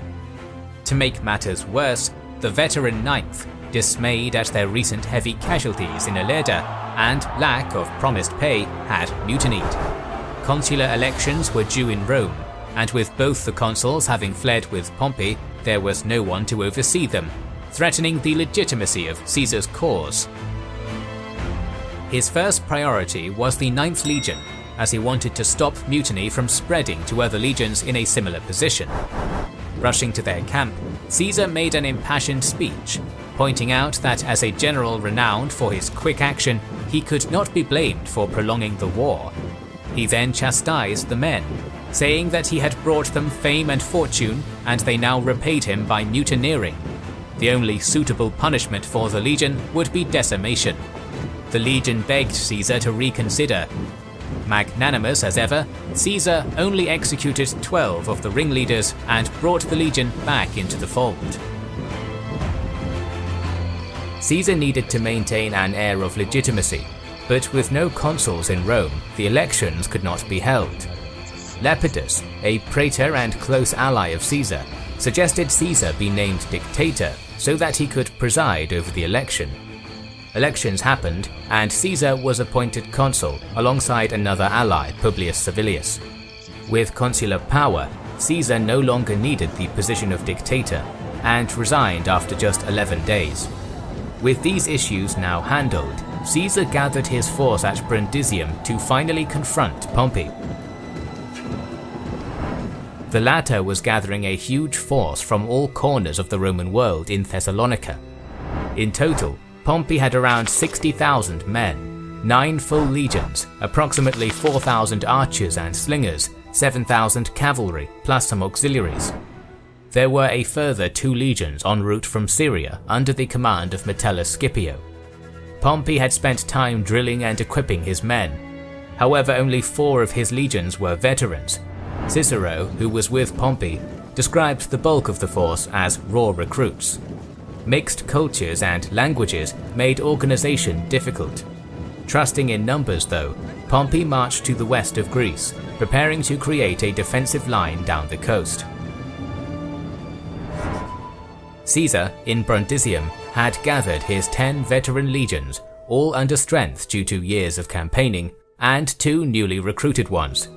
However, he only had enough ships to move half his force across, and the Adriatic was being guarded by Pompey's vast navy, under the command of Bibulus. With the path through Illyria being too mountainous for rapid movement, Caesar would have to find a way of crossing the sea. However, he did have one key advantage. The Roman calendar drifted over time and needed to be constantly updated by the Pontifex Maximus. Caesar had not performed this duty due to his constant campaigning, but he nonetheless knew the true date. It was late autumn. Bibulus was operating under the impression that it was winter, and had therefore kept his ships in port, confident that Caesar would not attempt a winter crossing. Ordering his men to leave slaves and baggage behind, Caesar set sail with 7 of his veteran legions. By the time Bibulus found out, Caesar and his men had already landed. Frustrated, Bibulus began a blockade, capturing and burning 30 of Caesar's ships as they returned to Brundisium, and preventing the rest from transporting the remainder of Caesar's army. Soon after his landing, Caesar was able to take both Oricum and Apollonia. He then sent Vibullius Rufus, a man who Caesar had captured twice, once at Corfinium and once at Ilerda, to treat with Pompey. With his force divided, Caesar was possibly having second thoughts and was seeking a truce, offering the same terms as before. Nonetheless, Caesar continued marching his force towards Dyrrhachium, an important supply center for the Pompeians. Caesar's sending of Vibullius was a mistake, as the latter met Pompey and informed him of Caesar's location, army composition, and strategy, and Pompey would exploit it. He could not allow Dyrrhachium to fall into Caesar's hands, and pushed his men on a forced march. Caesar still had 70 miles and 3 rivers to cross before reaching the city, and Pompey could still beat him there. The march took its toll on his more inexperienced men, with some of his Epirot allies deserting due to this push and their fear of Caesar, but he was ultimately successful, reaching Dyrrhachium first. Labienus's public speech swearing to follow Pompey at whatever cost restored morale, and the army encamped outside Dyrrhachium, forcing Caesar to stop his advance, withdrawing to a defensible position on the southern bank of the river Apsus. Pompey knew that Caesar had legitimacy as consul, and could force his claim to be the rightful leader of Rome, so he had to defeat Caesar in the field. He moved his army south, encamping on the opposite side of a river to Caesar. Once again though, Pompey proved indecisive. Caesar had just around 30,000 men, compared to Pompey's 60,000. But Pompey did not trust his less experienced men to be able to defeat Caesar's veterans in a strong defensive position. A standoff continued for weeks. Caesar used this time to his advantage. Bibulus's navy had to constantly come ashore to resupply. Caesar dispatched small raiding parties to attack these men whenever they came ashore, forcing Bibulus to go further and further afield to get supplies. Bibulus knew he could not abandon his position, but after weeks of harassment, his men were resorting to drinking the dew collected on leather awnings. In desperation, he tried to parley with Caesar, offering to send peace envoys on his behalf to Pompey if Caesar would stop. Caesar countered by saying that he would want to send his own envoys, and that if Bibulus wanted to resupply unmolested, he would have to allow Caesar's transports to pass. All these talks had done was reveal to Caesar how effective his strategy was. Soon after, old and now in increasingly poor health, Bibulus died, leaving the fleet leaderless. Antony had tried numerous times to break the blockade, but had been stopped every time. The Pompeians had kept him under significant pressure, even taking a small island in the harbour to try and trap Antony even further.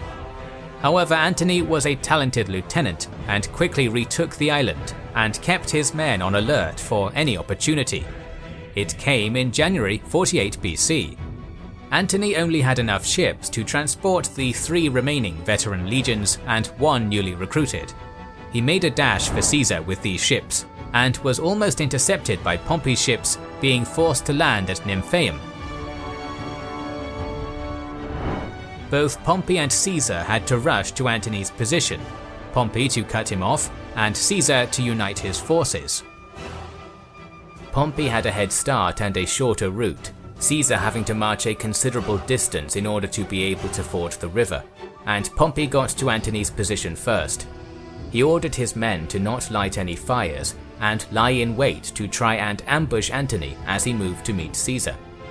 However, some locals sympathetic to the Caesarian cause alerted Antony, and he set up camp, sending a messenger to inform Caesar of his location.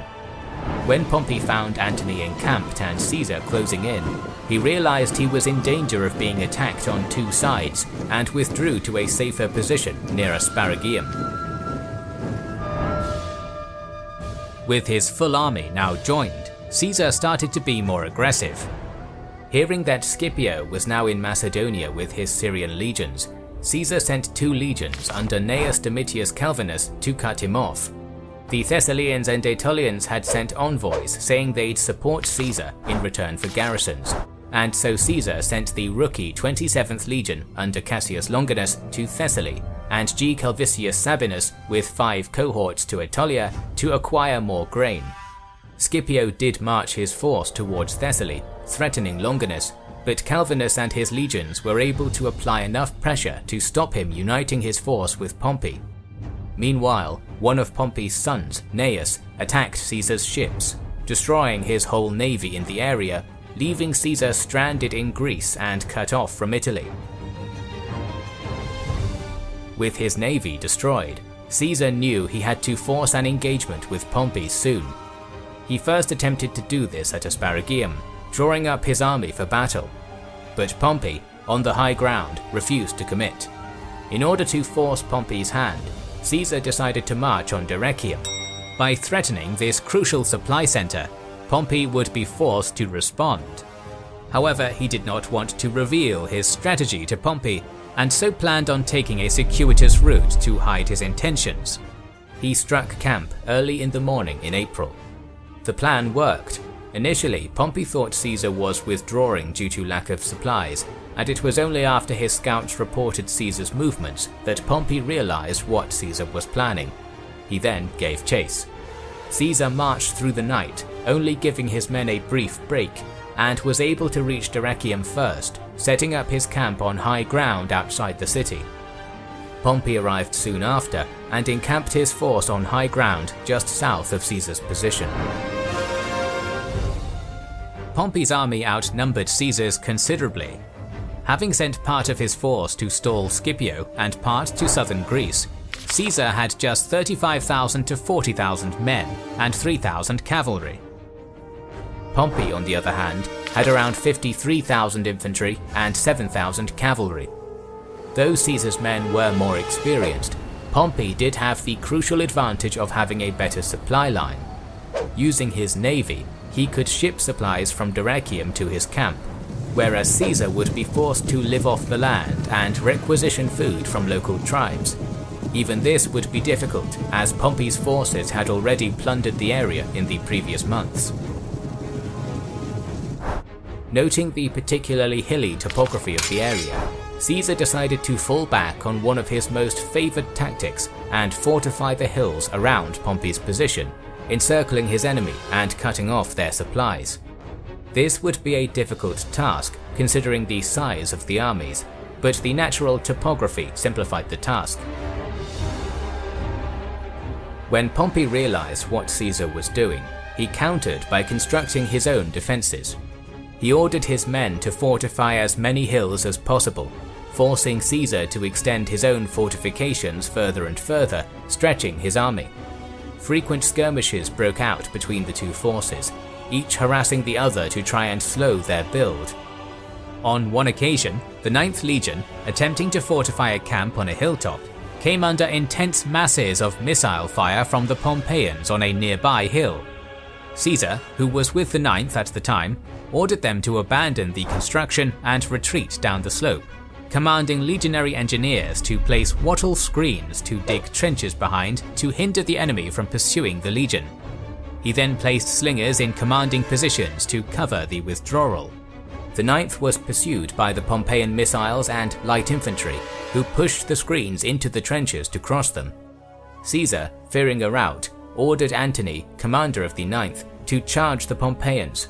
In a brilliant display of discipline, the 9th immediately turned, flung their javelins, and charged back up the slope. The Pompeians, only being lightly armed, retreated, and the 9th was able to withdraw in good order. Soon after, Caesar's defences were complete. It was now late June.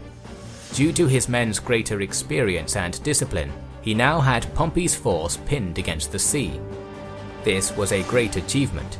A smaller, less supplied force had never done this before against superior numbers. Though low on grain, Caesar did manage to level the playing field by having control of all the sources of fresh water in the area. Pompey was now forced to dig wells and rely on supplies from the sea. Furthermore, Caesar could now send his men further afield to gather supplies without fear of harassment. Pompey, however, was a skilled general and had his own strategies to keep Caesar under pressure, sending missile units to harass Caesar's lines at night, targeting the light of their campfires.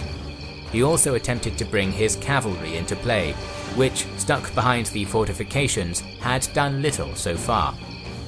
Boarding them onto ships, he sent them up the coast to Dyrrhachium. From here, they would be free from the confines of the fortifications and could forage without putting a burden on Pompey's supplies, as well as attack Caesar's line from the rear.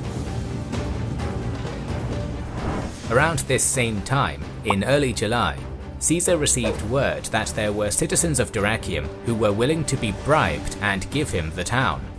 Looking to capitalize, Caesar went to the town with a small armed escort, leaving Publius Cornelius Sulla in charge.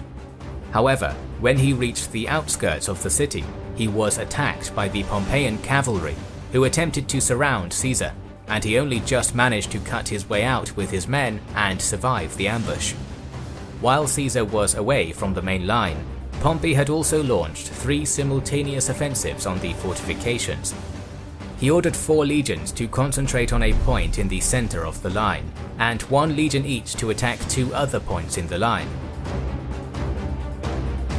The point the 4 legions were attacking was atop a hill and well fortified, but only defended by 500 men of the 6th Legion.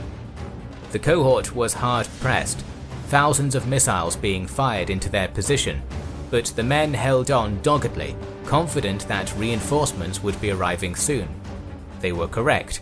Quickly as he could, Sulla had marched 2 legions to their relief, and upon seeing this new force, the Pompeians retreated. According to Caesar, every man of this unit suffered some kind of injury. The other 2 attacks had also been repelled, one by 3 cohorts, and another by Caesar's German auxiliaries, who sallied out, taking heavy losses. In total, Caesar claims that the Pompeians lost 2,000 men, and the Caesarians just 20, though his own losses were surely much higher. It is likely that the citizens of Dyrrhachium were Pompey's agents who had lured Caesar into a trap. Pompey was proving a worthy and cunning enemy, but Caesar's veterans had proved their mettle. Bolstered by the confidence of their victories, Caesar marched his army out in battle formation to offer battle to Pompey as a sign of strength. Pompey also drew up his army for battle so as not to lose face, but refused to engage. He would need to orchestrate a situation where he could use his overwhelming numbers in order to contend with Caesar's veterans. Meanwhile, Longinus and Sabinus had been successful in taking Aetolia and had taken all the towns between Epirus and Corinth. They now planned to push past the Isthmus of Corinth and into the Peloponnese, but found their path blocked by a Pompeian force.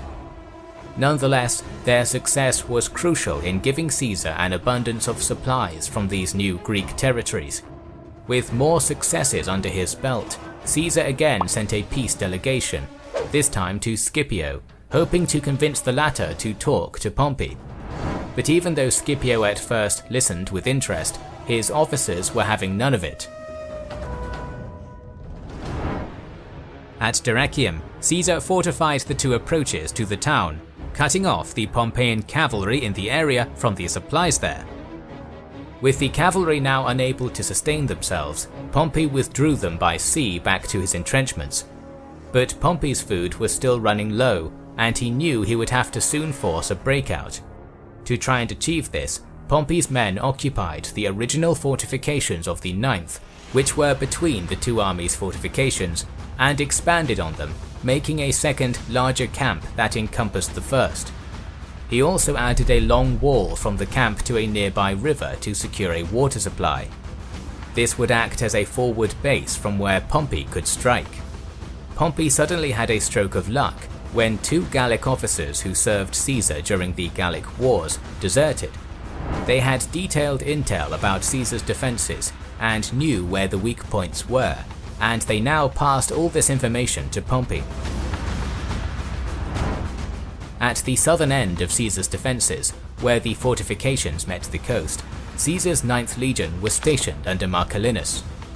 After having been forced to withdraw from their original camp, they had constructed a second camp and fortifications that stretched to the coast. Behind this, they had constructed a second line of defences facing south, preventing Pompey landing troops behind and attacking their rear. To complete the defences, an extra line of defences would need to be made between the two walls, linking them together and blocking any attack from the sea. But these defences were incomplete. Pompey formulated his plan. He would attack their inner wall with his legions, landing light infantry and missile troops to the south to attack the outer wall, while even more troops would be landed between the two walls. Doing so, he would attack the 9th from 3 sides. This took a lot of careful planning and timing, and he withdrew his legions from the 9th's old fort and behind his own lines to coordinate. After a couple of days of preparation, he was ready. He moved 60 cohorts of legionaries, around 30,000 men, to attack Caesar's inner fortifications, while the light infantry was moved by boat behind the outer wall. As they began their attack, more men were simultaneously landed at the gap between the entrenchments. There were only 2 cohorts of the 9th present at the time, the rest still being in camp. These 1,000 men now found themselves under furious attack from 3 sides by overwhelming numbers. Desperately, they tried to form a line and send word to Marcellinus for help, but the numbers were too much and the men broke and ran. As they did, they ran into the reinforcing cohorts sent by Marcellinus, causing chaos in the narrow gap between the walls. The Pompeians closed in on Marcellinus's camp, which was now only defended by a couple of cohorts. Luckily, Antony, who was close at hand, managed to organize 6,000 men and came to their aid, stopping the Pompeian advance. He was soon joined by Caesar, alerted by smoke signals, and another 6,500 men. Both forces now had most of their men committed to this part of the line. While Pompey's main force had been pushing into the 9th's camp, more men had already begun construction of a fort outside of Caesar's fortifications to the south. The blockade had been broken. Caesar ordered his men to begin construction of a trench plugging the gap between the two walls. While this was being done, Caesar's scouts spotted a Pompeian legion moving back into the 9th Legion's old fort. If Pompey took this fort, he would be able to make a link between his new fort in the south and his old fortifications. Caesar was determined to stop this from happening. Gathering around 17,000 men and leaving 1,000 to continue entrenching, Caesar took a circuitous route, concealing his force as long as possible, and then launched the attack. His left wing, where Caesar himself was, pushed into the fort, forcing the Pompeian legion back into the inner camp. Caesar's right wing, however, had stumbled across the Pompeian entrenchments that led to the river. Thinking these were part of the fort, they followed them, looking for a gate through. When they reached the river and realized their mistake, they managed to break down points in the defenses, breaking through, followed by the cavalry, but they had wasted precious time. Pompey had seen what was happening and sent all his heavy infantry, 25,000 men, to assist the legion in the fort. The cavalry rode ahead of the legions and fell upon the Caesarian cavalry of the right flank, routing them almost instantly. The infantry around them, seeing their comrades fleeing and Pompey's men closing in, also ran. The narrow passages they had made through the entrenchments became clogged, and some men took to jumping from the ramparts into the ditches to try and escape. Many were trampled to death. Inside the fort itself, Pompey's legion was fighting back with renewed courage. Caesar's left, afraid that they were about to be trapped inside of the narrow confines of the fort, also began to break, retreating through the gate. Caesar tried to stop the rout, grabbing onto fleeing standard bearers and ordering them to stand their ground. One, overcome by panic, even tried to stab Caesar, but he was saved by his bodyguards. Caesar's entire force that had been committed to the attack had retreated, broken. But Pompey, fearing Caesar had laid a trap, did not pursue, and the narrow breaches in the defences stopped his cavalry pursuing further. If he had, he may well have been able to destroy Caesar's army. In total, Caesar gives his dead as being 32 officers, centurions and tribunes, almost 1,000 legionaries, and 200 horsemen. He had also lost as many men as prisoners, perhaps as many as 1,000. On the orders of Labienus, all of these men were killed. Pompey was hailed as Imperator, but as a sign of respect, refused the symbolic bay leaves that went with the title, due to his victory being over fellow Romans. Caesar, after having committed almost 3 months to the battle, pulled away his full force from Dyrrhachium, defeated. The Pompeians took this as a full retreat, and word was sent to Eastern kings that the war was already won. However, Pompey had failed to strike a killing blow. He had done well to break out of Caesar's encirclement, but had missed the opportunity to use his overwhelming numbers. Caesar was a dangerous enemy and could not be left any space to regroup.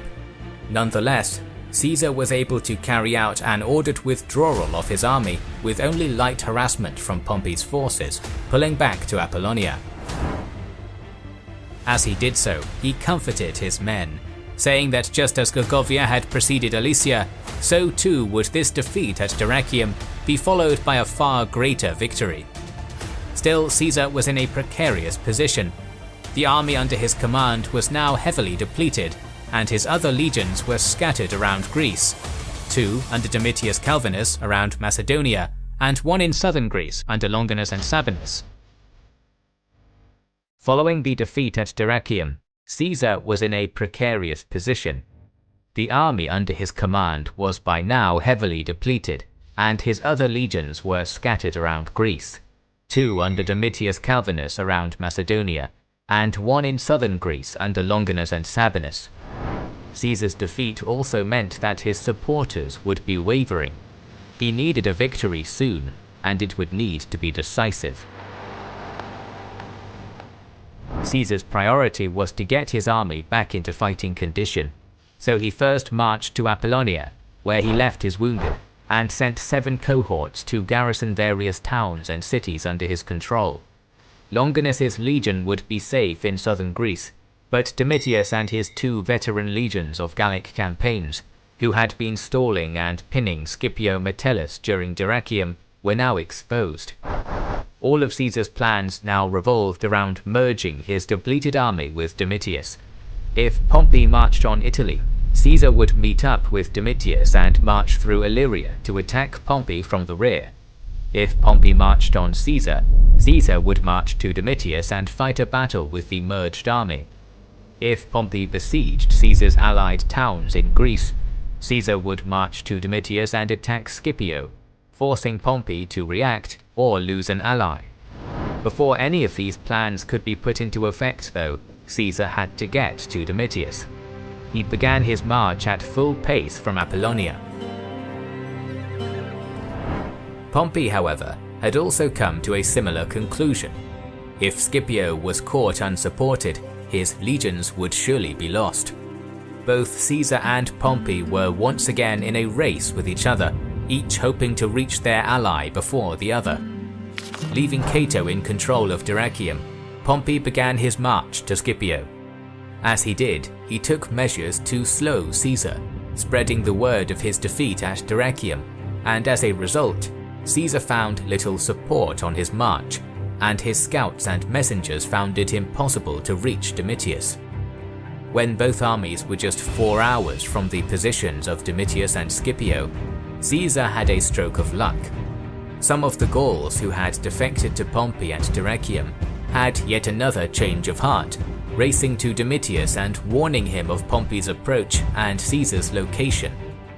Armed with this knowledge, Domitius was able to safely reposition and merge with Caesar. Caesar's whole army in the region, aside from the 27th, was now united. Nonetheless, Pompey still held the upper hand. He had more local support and supplies, and so his intention was now to avoid another confrontation with Caesar. Despite his numbers, he was still aware of both how much more experienced the enemy forces were compared to many of his own, and how dangerous Caesar was in the field. In Plutarch's words, Caesar and that army, who had stormed 1,000 cities, subdued over 3,000 nations, gained numberless battles of the Germans and Gauls, taken 1 million prisoners, and killed as many in the field. Pompey was confident that, in time, Caesar would run out of supplies and that his army would break down. This was known as the Fabian strategy, and had been used to great effect by Fabius Maximus against Hannibal in the Second Punic War. Many high-ranking members of Pompey's army, however, were pushing for a decisive battle. Ahenobarbus, Scipio, Afranius and Cicero applied pressure to Pompey, accusing the general variously of cowardice and even of having been bribed. Pompey would have to act soon, or risk his army fracturing. Caesar, on the other hand, had wasted no time. He marched quickly to Gomphi, an important town with many supplies, and home to the praetor of Thessaly, Androsthenes. Androsthenes had previously promised his and Thessaly's support for Caesar, but following Dyrrhachium had defected to Pompey, closing the gates of the city to Caesar. Caesar did not have the supplies or time to conduct a prolonged siege, so he decided to storm the town. The attack started at 3 in the afternoon and was all over by sunset, a number of nobles, likely including Androsthenes, committing suicide. Despite their defeat at Dyrrhachium, Caesar's veterans were still a force to be reckoned with. After resupplying, Caesar marched to Metropolis, which surrendered upon hearing the fate of Gomphi. Many other towns soon followed suit, and Caesar soon had enough local support to resupply his army for the time being. Pompey knew that if he could keep Caesar pinned in Thessaly, he would still eventually run out of supplies and be starved out. But the pressure from his officers was continually mounting. Finally, Pompey relented to their demands and marched his army to Pharsalus to give battle, setting up his camp on the high ground.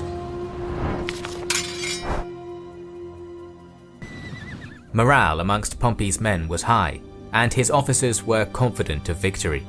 They had a huge numerical advantage and had already defeated Caesar once. Already talks were being had about who would be the consuls and praetors after the war, and who would get the property of Caesar and his allies, and who would hold Caesar's position of Pontifex Maximus after his defeat. According to Caesar, they were not concerned with the means by which they could gain the upper hand, but with the way in which they ought to use their victory. Their confidence was not unfounded. Pompey's army numbered around 47,000 infantry and 7,000 cavalry. Caesar's army, on the other hand, now numbered only around 21,000 infantry and 500 cavalry, according to his own account. It is likely that Caesar underplayed his numbers, and Appian suggests he had nearer 30,000 infantry and 2,000 cavalry, as Caesar failed to add his auxiliaries to his total.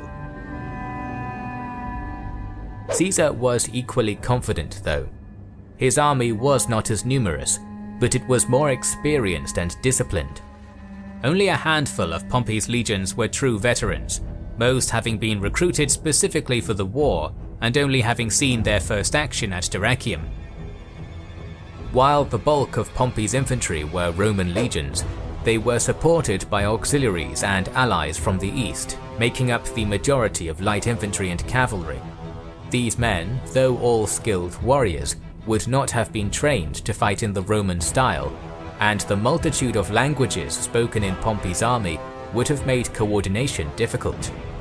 The men Caesar had under his command were from his 10 veteran legions, all of whom had fought with him since his Gallic campaigns, some for as many as 12 years. Every day, Caesar would march his army out of the camp to the base of Pompey's hill, offering battle.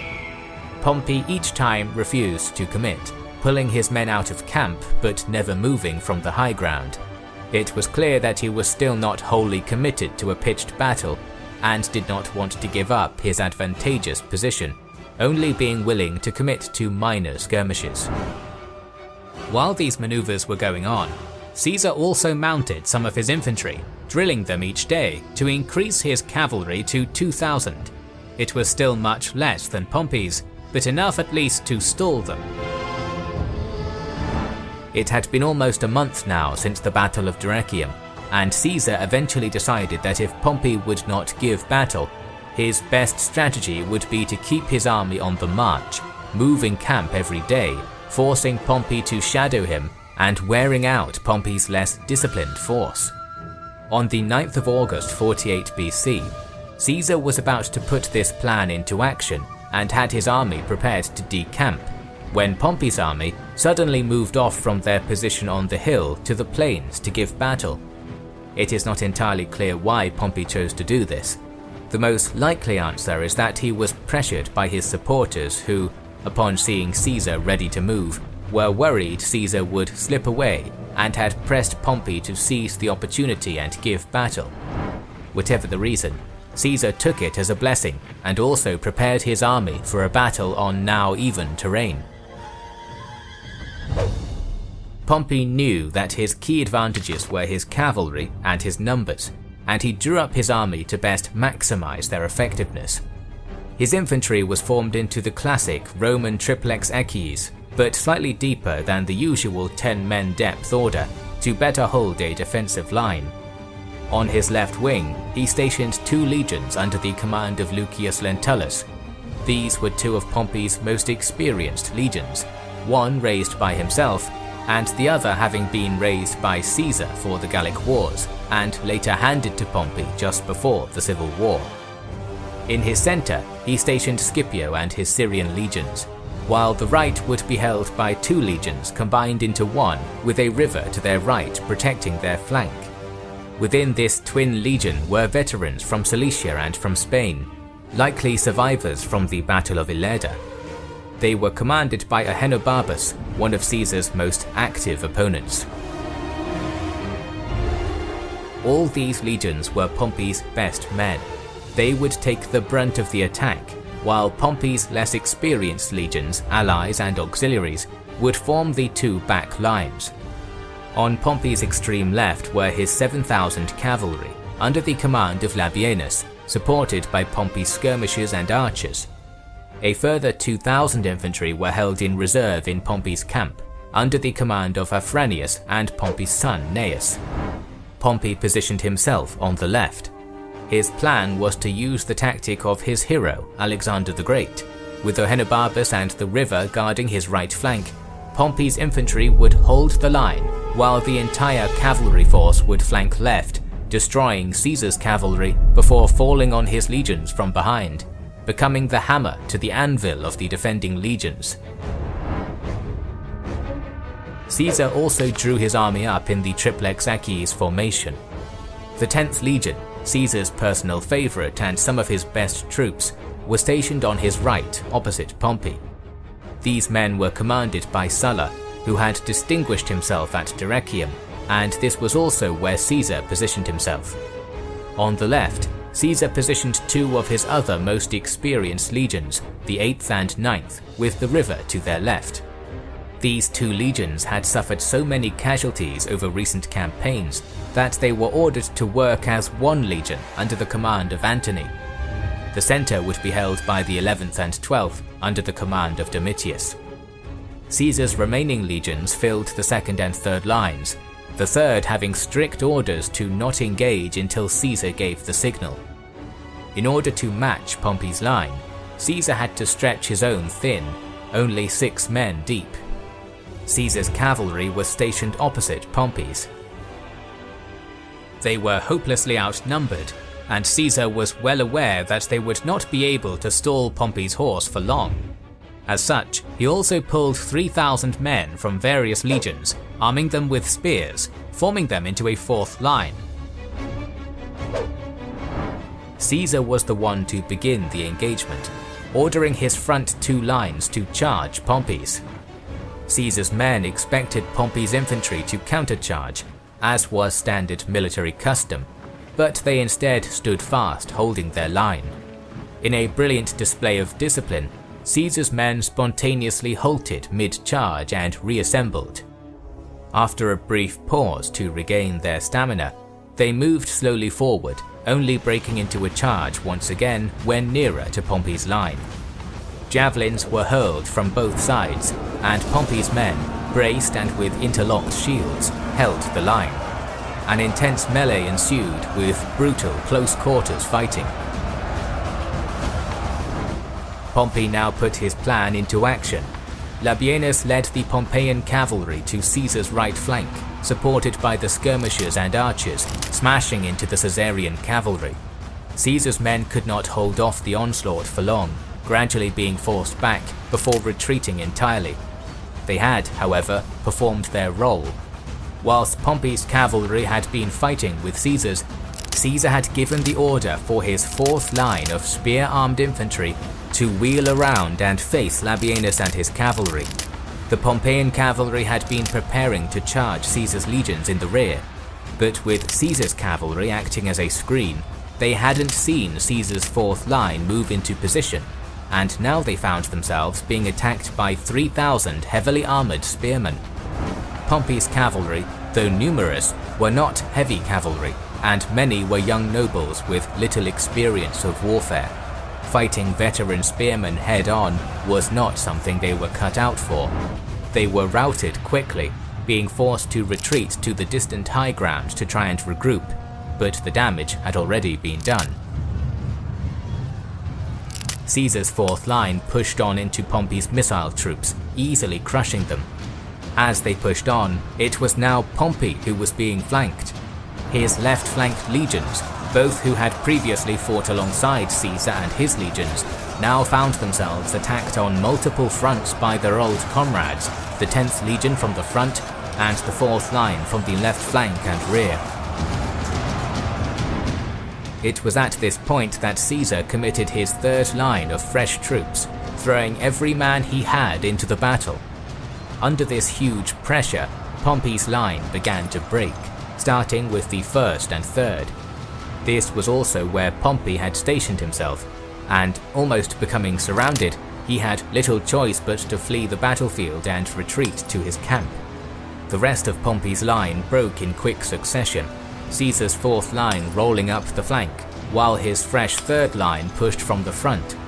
Some attempted to follow their general and retreat to their camp, others simply fled the battlefield. Caesar, knowing his victory needed to be complete, stormed the camp, easily overwhelming the few thousand reserves and men who had retreated. Those that had retreated from the battlefield were soon surrounded on a hill and forced to surrender. Caesar had won. By the time Caesar stormed the camp, however, Pompey had already gone, fleeing with 30 bodyguards. Many other high-ranking Pompeians, such as Labienus, Afranius, Scipio, and Pompey's son Gnaeus, had also managed to escape. Nonetheless, not all had been so lucky. Ahenobarbus, brave but ill-starred, had been cut down in the retreat, possibly by Antony himself. Many others had been captured in Pompey's camp and in the immediate aftermath. Among these was a young man, Marcus Junius Brutus.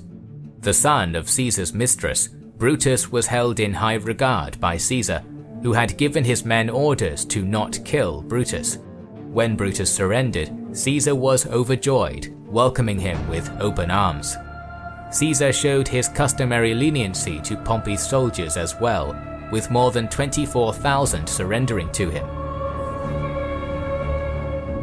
In total, Caesar claims to have lost 200 men and 30 centurions in the battle, while giving the Pompeian losses as 15,000 dead and the 24,000 surrendered. These numbers seem suspiciously exaggerated, and Appian suggests it was more likely 1,200 of Caesar's men dead and 6,000 of Pompey's, the rest surrendering or fleeing. Whichever is closer to the truth, the fact remains that Caesar's victory was decisive. Aside from having broken Pompey's largest army, he had scattered the Pompeian officers, many fleeing to North Africa, and absorbed many of Pompey's surrendered men into his army, almost doubling its size. Pompey himself sailed first to the Greek islands of Lesbos and Mytilene, meeting his wife Cornelia and his youngest son Sextus. His intent was to get his family far away from Caesar and use his connections in the east to rebuild an army to resist Caesar. By the time he reached Cyprus, he had taken out private loans and put together a fleet along with 2,000 men. His defeat, however, had cost him much public support. Pompey had initially planned to head to the province of Syria, but they turned against him and he was forced to look elsewhere. He decided on Egypt. The boy pharaoh Ptolemy XIII owed his throne to Pompey, Pompey having supported Ptolemy's father and guaranteeing his will that made Ptolemy pharaoh. Pompey had also lent a number of officers and soldiers from his eastern command to the pharaoh's army. Confident he would find support there, Pompey sailed to Egypt. He was met off the coast by a small rowing boat, which would take Pompey to shore. Aboard were a man called Savius, the head of the Egyptian army Achillas, and an ex-officer of Pompey's, Lucius Septimius. Pompey's wife was worried about this lack of pomp and suspected something was not right, but Pompey was reassured by the presence of Septimius. Stepping off his ship, he quoted a line of Sophocles to his wife: "He who enters a tyrant's door becomes his slave, even if he leaves a free man." As the small boat rowed to shore, Pompey tried to alleviate the tense atmosphere, telling Septimius he was an old comrade. He received only a nod of recognition in response. Septimius then struck, stabbing the old general, quickly followed by both Achillas and Savius. Septimius then beheaded his corpse, throwing the body naked into the sea. Ptolemy, upon the counsel of his advisors, had betrayed Pompey in order to try and win approval from Caesar. Pompey the Great, 3 times consul, conqueror of the East, and one of the Roman Republic's most prolific generals, was dead. It is worth noting how revered Pompey was. Plutarch despaired that he and Caesar had gone to war. Had they been willing to enjoy the fruits of their labors in peace and tranquility, the greatest and best part of the world was their own. If they must have victories and triumphs, what Scythian horse, what Parthian arrows, what Indian treasures could have resisted 70,000 Romans led on by Pompey and Caesar? Though arguably past his prime at Pharsalus, Pompey had not at all fought badly. His plan was solid and the best that could be done. The reason for his defeat was not poor generalship, but the skill and experience of Caesar and his infantry, and the lack of experience of Pompey's cavalry. Pompey and Caesar were both incredibly talented generals, and it is telling how often the two decided on similar strategies. When Caesar reached Egypt having pursued Pompey, he was first presented with Pompey's head. Disgusted, he turned away. He was next presented the seal of Pompey, at which point Caesar broke down in tears. Though enemies in later life, it is worth remembering that Caesar and Pompey had been political allies for around 8 years, had effectively ruled Rome together, and had even been related by marriage. Caesar was well aware that, despite being his enemy, Pompey had been a titan of his time, worthy of his respect. Caesar's victory marked a turning point in the war. It was now the Optimates who would find themselves on the back foot. Nevertheless, the war was far from over. Pompey's staunchest supporters, Cato, Scipio, and Pompey's sons, Gnaeus and Sextus, had all fled to North Africa to continue the resistance. With them also was Labienus, now undoubtedly the best commander among the Optimates. The war against Pompey was done, but the civil war was still ongoing, and there were external enemies daring to challenge Caesar. In our next video, we will talk about Caesar's battles, military and political, that took place after the death of Pompey. So make sure you are subscribed and have pressed the bell button in order to be notified. These long episodes are very difficult to make, so consider supporting us by commenting, liking and sharing. It helps immensely. Our videos would be impossible without our kind patrons and YouTube channel members, whose ranks you can join via the links in the description to know our schedule, get early access to our videos, access our Discord, and much more. This is the Kings and Generals channel, and we will catch you on the next one.